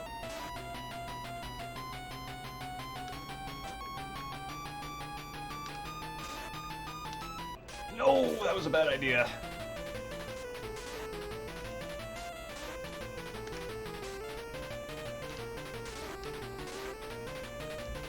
The slowdown causes an interesting effect whereby, because the pace is slower, I actually have more time to aim, whereas now I have to react more quickly. So the closer the boss is to dying, in some ways the harder it gets. Okay, that's Give me 1 second. I need to figure out which zone I missed.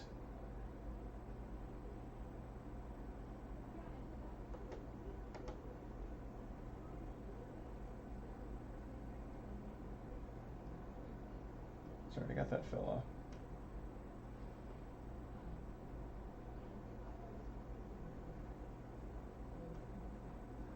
Got that guy.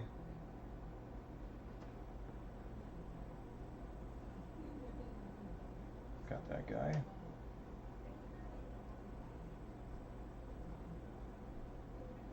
Got the turtle.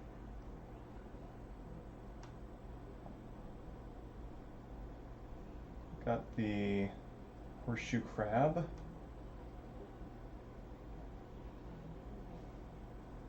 Got the lamprey.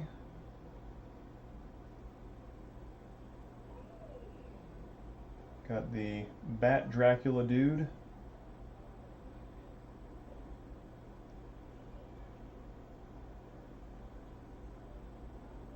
Got the bowling ball. Just got the snake man.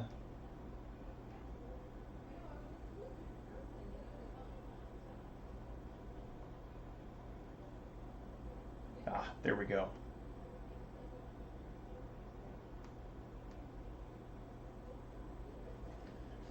Okay, cool.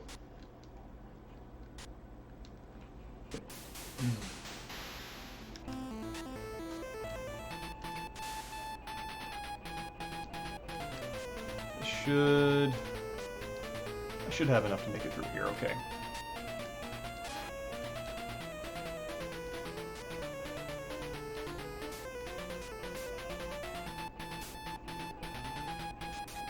Almost has a kind of a Metal Gear Solid 4 electric ground hallway feeling, because the only way through seems to be to take damage, except, you know, the idea there is a button mashing fest, and this is about just bearing it.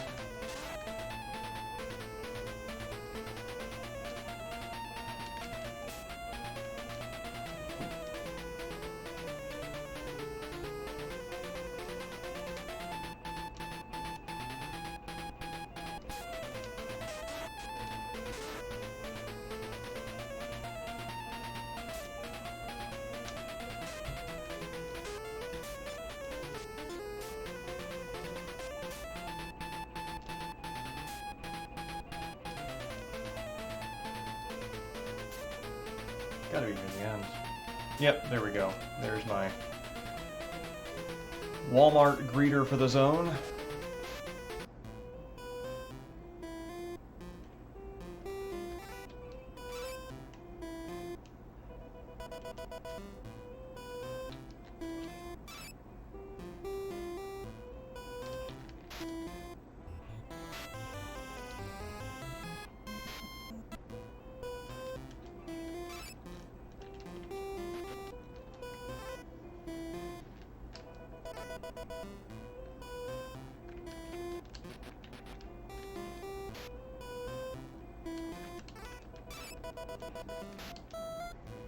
You know, I actually recall back when I first started playing with streaming recreationally, would have been back. This would have been back when Justin TV was still a thing. So 2012, I think. I think Dr. Chaos on emulator was the very first game that I streamed to a crowd of exactly 2 people. That was fun.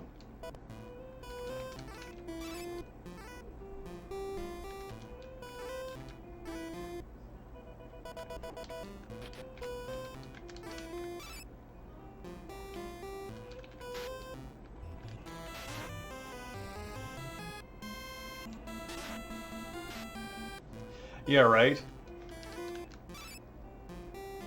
I don't really remember what happened to Justin TV. Or I wasn't paying attention. I just know it's gone now. Afternoon, Roundlay. It's good to see you. This is Dr. Chaos, an NES Classic, question mark?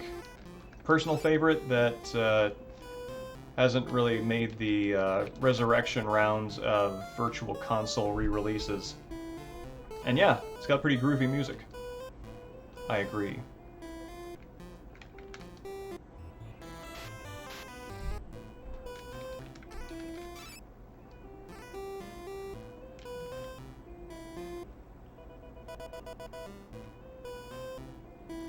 Oh, it's the same company as Twitch. I did not know that.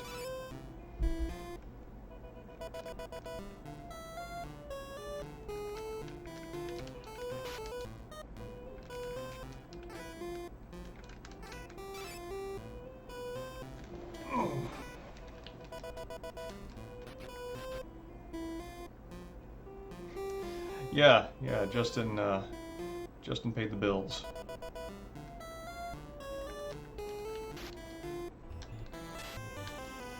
Yeah, I haven't kept up with Amazon's acquisition profile, but was surprised to find out a few weeks ago that they do in fact own Twitch.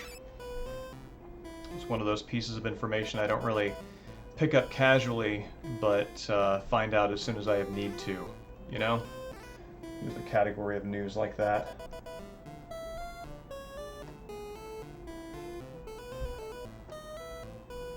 Let's get back to my map here.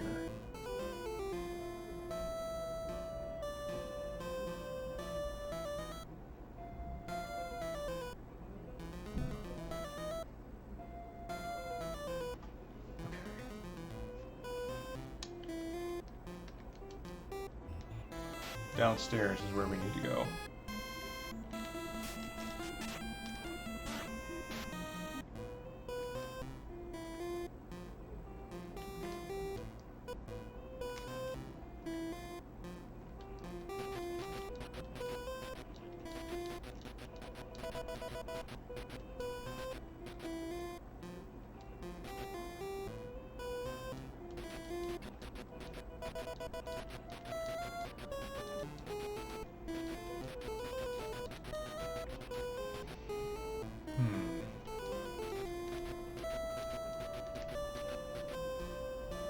What's my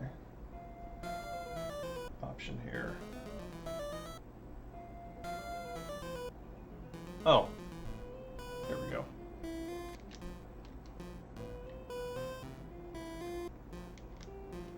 There we are.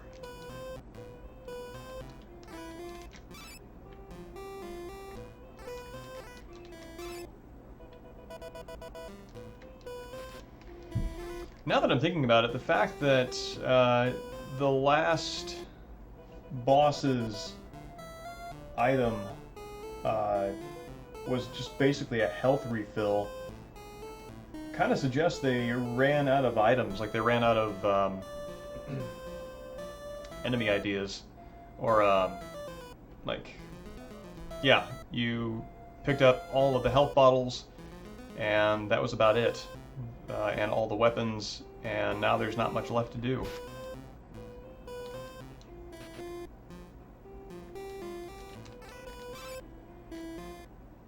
Let's see.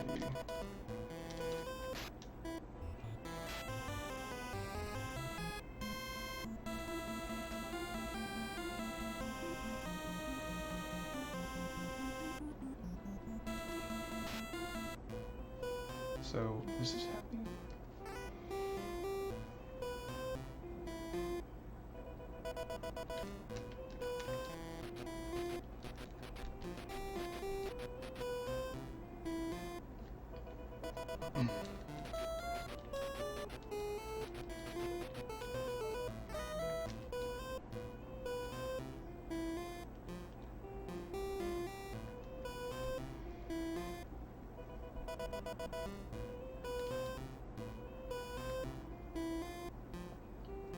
Give me 1 second to orient myself here.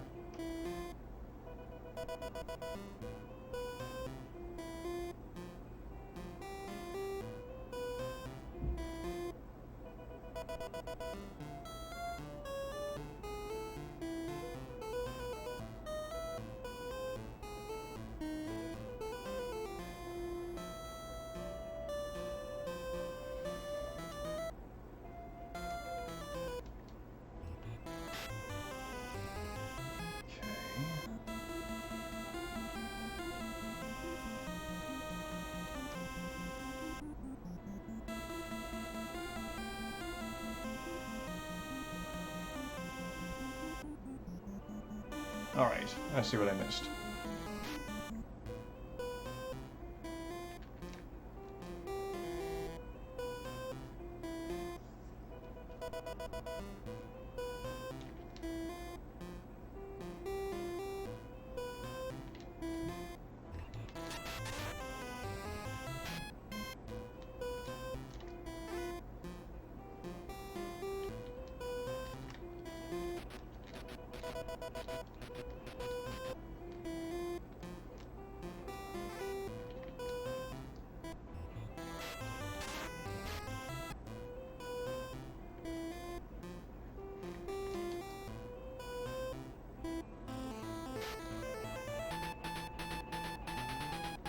Hold on 1 second. I don't believe this is the right location.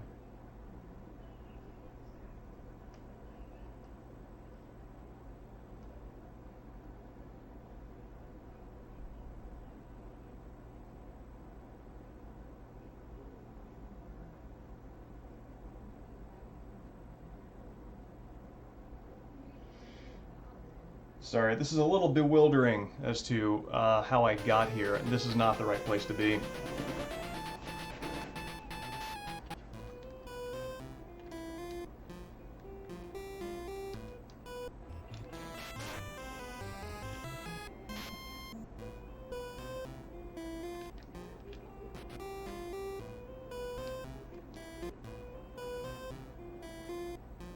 Okay, so that was my letter down.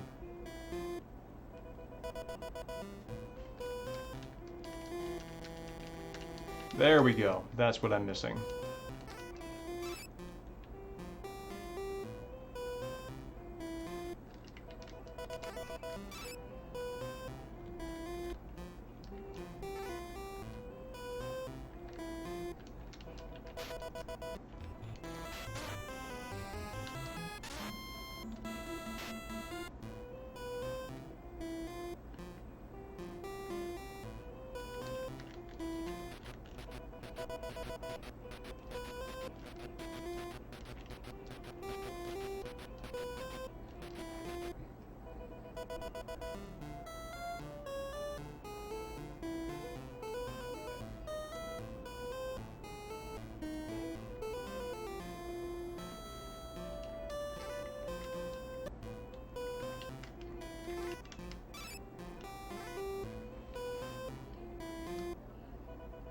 Getting revenge on the mosquito that stung both of your feet. That sounds brutal. That, fortunately, is one of the things that the toxic cloud has not given us.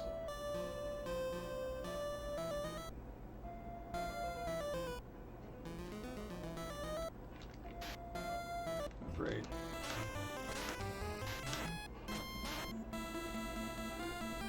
Okay.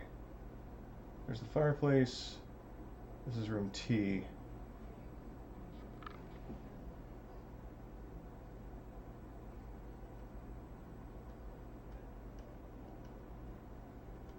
Oh man, you smarmy jerk. This web guide was... Okay, I see what's happening. And this time I think I mean it. The web guide was giving me a very long way around to find a bunch of other items that I don't exactly need, rather than directing me to where I actually need to go. I think it was giving me roundabout playthrough information rather than the fastest way there. Because this is, in fact, where we need to go. Just wait until the toxic cloud gives birth to super mosquitoes. Oh, I can hardly wait. What? There we go.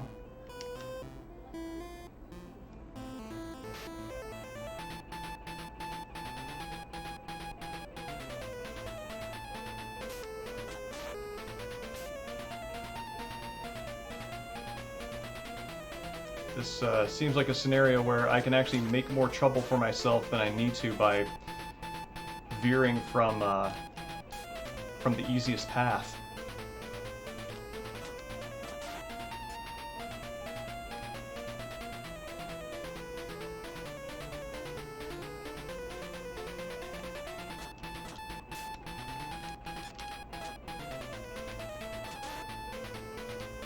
I'm trying to think of other games that are like this, but really the way to do the side-scrolling in this is just to press right. The more you engage in combat, the more likely you are to get slowed down and kind of mired in a bunch of enemies.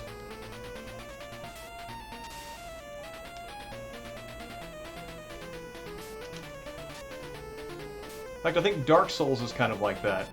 Watching speedruns of that game, basically you can complete the game just by sprinting.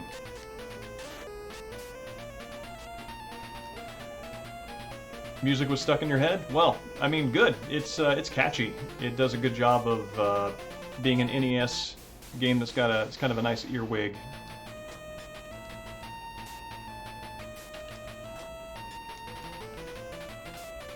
Oh, no, I kind of probably wanted that. Alright, so the solution is to shoot the thing, and then hit it when it's vulnerable.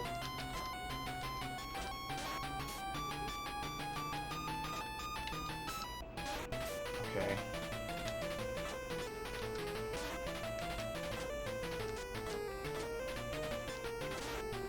This could be tough.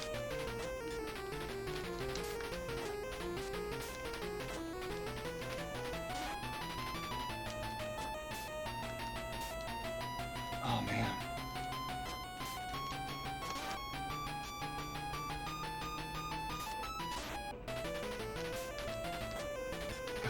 Getting bounced around on this is tough.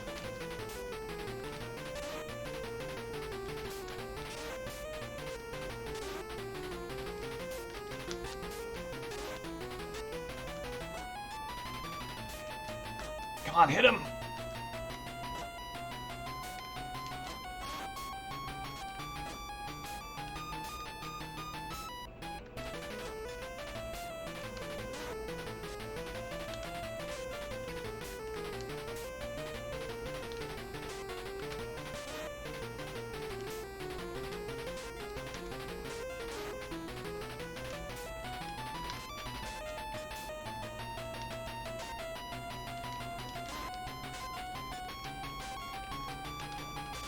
Oh man, these bones act as a shield also. It's really hard.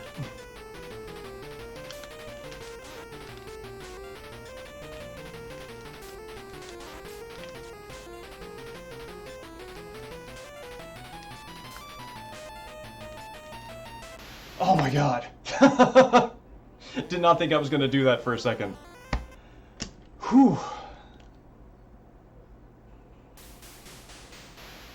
Alright, we are victorious, and we are now ready to go face Michael Chaos. Or, no, Jin Chaos. Gotta heal up first, though, in a major way.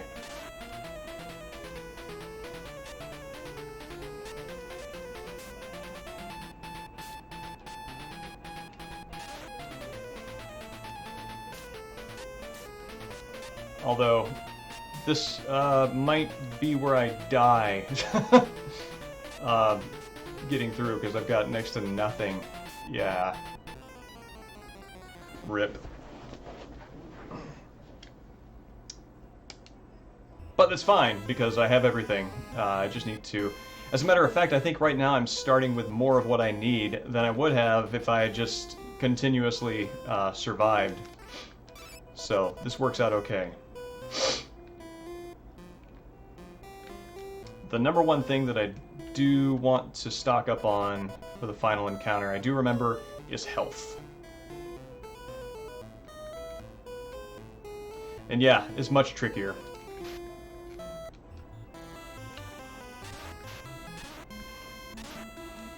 The fact that when you are stunned and, you know, getting bounced around, you are in fact stun locked because you can't attack.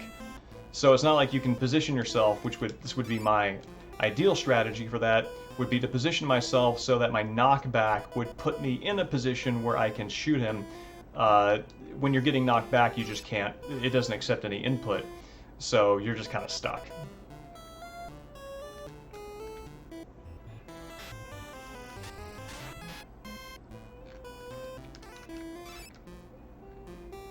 and that is another boss that kind of foiled my instinct, which is to grab the special item first. And in that case, grabbing the special item first meant wasting a full health restock. Excuse me. Right at the start of the battle. Close to the end? Yeah, this is the last zone that I'm about to fight Jin Chaos's altered form in the warp zone.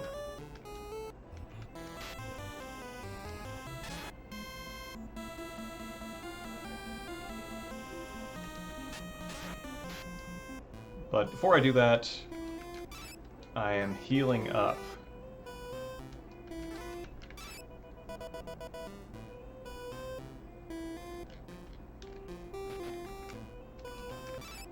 And trying to get a few more handgun bullets.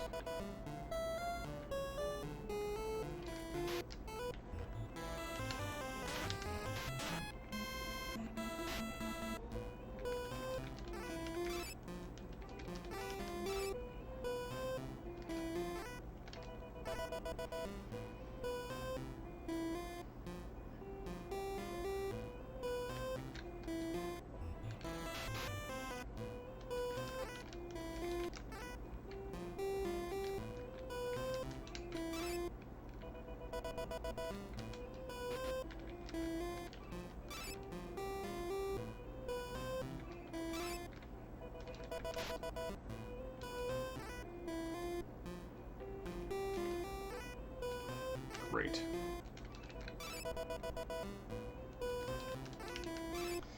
The final boss can only be damaged by that special laser gun that I just assembled. So, there we go. So the question of ammo really is about getting to the boss more than it is about saving resources to fight him.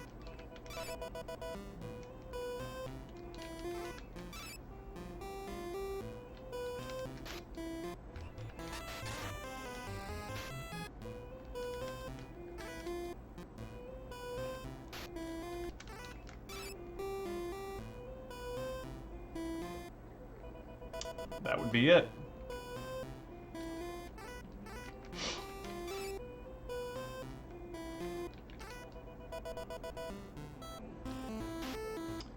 But before I do that, I still want to heal up more.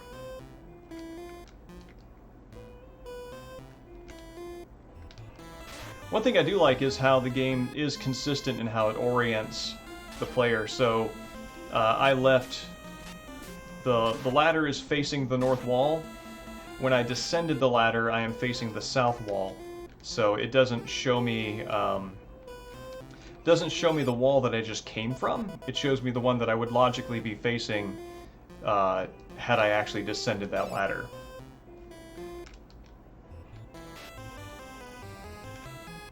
I think in a game as potentially confusing as this, in terms of, you know, where you're looking, that's pretty valuable.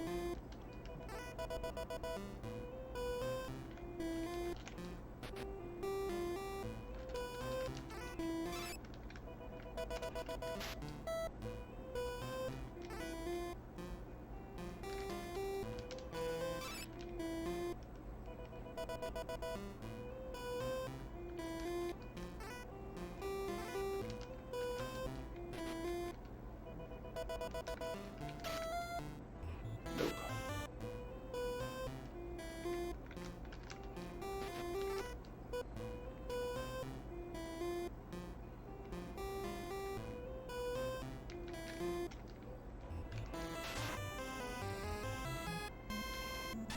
Kind of wondering if all of the healing items in the mansion add up to 99 plus, you know, full bottles.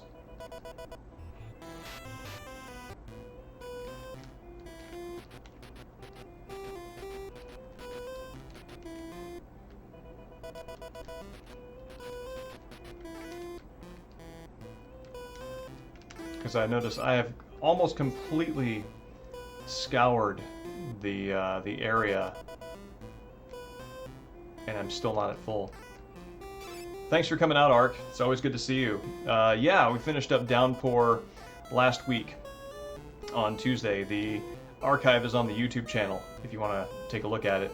But yeah, I hope you get some rest, and hope to see you.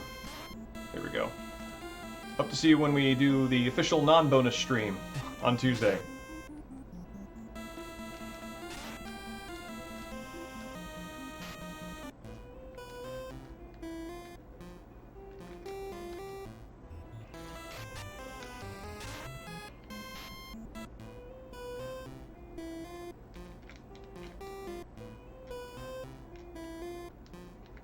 Okay. I think we are good on health here. Here we go.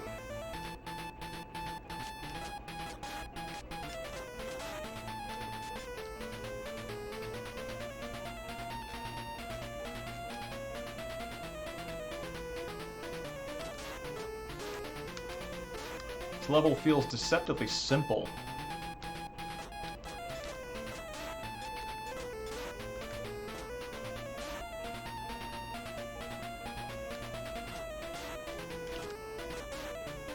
Just a straight shot.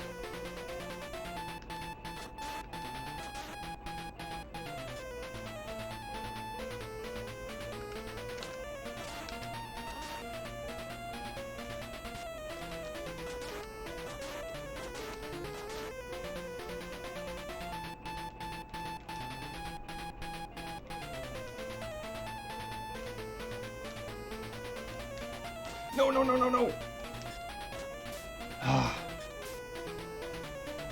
Actually, there's really no reason why I don't just do this.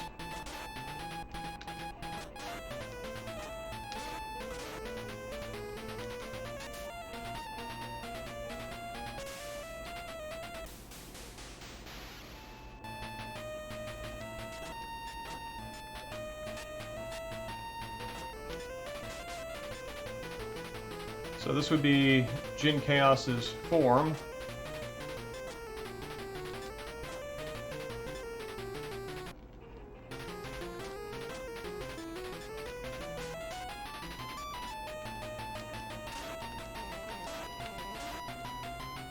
Wow, that does a lot of damage.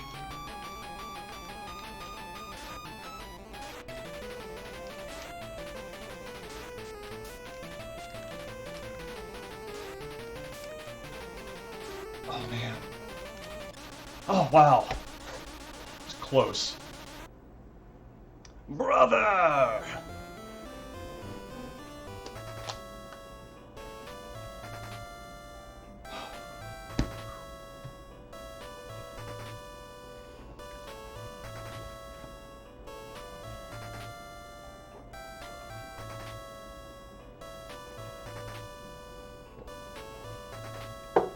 One can only imagine what is happening to the sky as Michael and Jin embrace.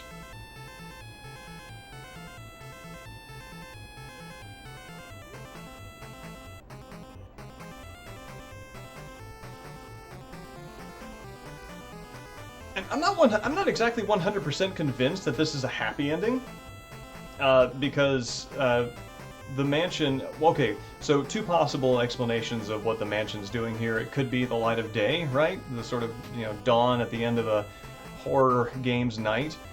Or it could be this sort of like blood toned recasting of the mansion that suggests that by, reuniting with Jin in the other world, Michael himself has met a fate similar to that and has been welcomed into it.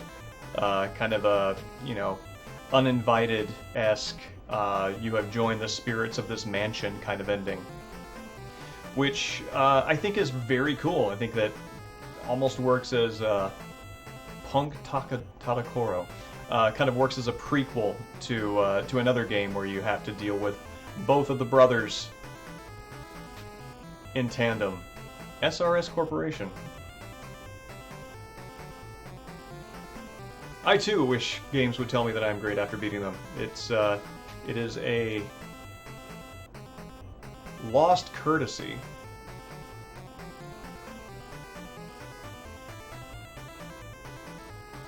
No, no, there's not a sequel. I'm saying that, like, this feels like it could be a prequel of, like, Michael rescuing Jin or entering under the premise of rescuing Jin, but not actually, just kind of being welcomed into the mansion and sort of becoming part of all this.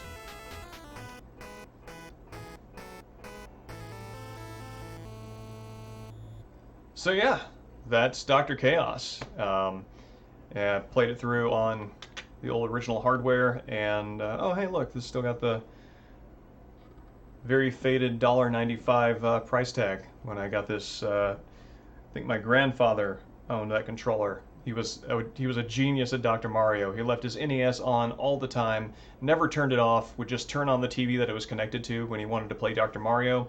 It was like his own personal Dr. Mario arcade machine, and this was his controller. So thanks everybody for coming out for the bonus stream. It's been a good opportunity to take my mind off of the eco-apocalypse happening outside, and well wishes to everybody who is in a worse situation in California and Oregon, whose air quality index has at one point exceeded 500. We're merely in the low 200s, only very unhealthy, not quite hazardous. So have a great afternoon, and I'll see you on Tuesday when we're going to do the first episode of Fatal Frame 1.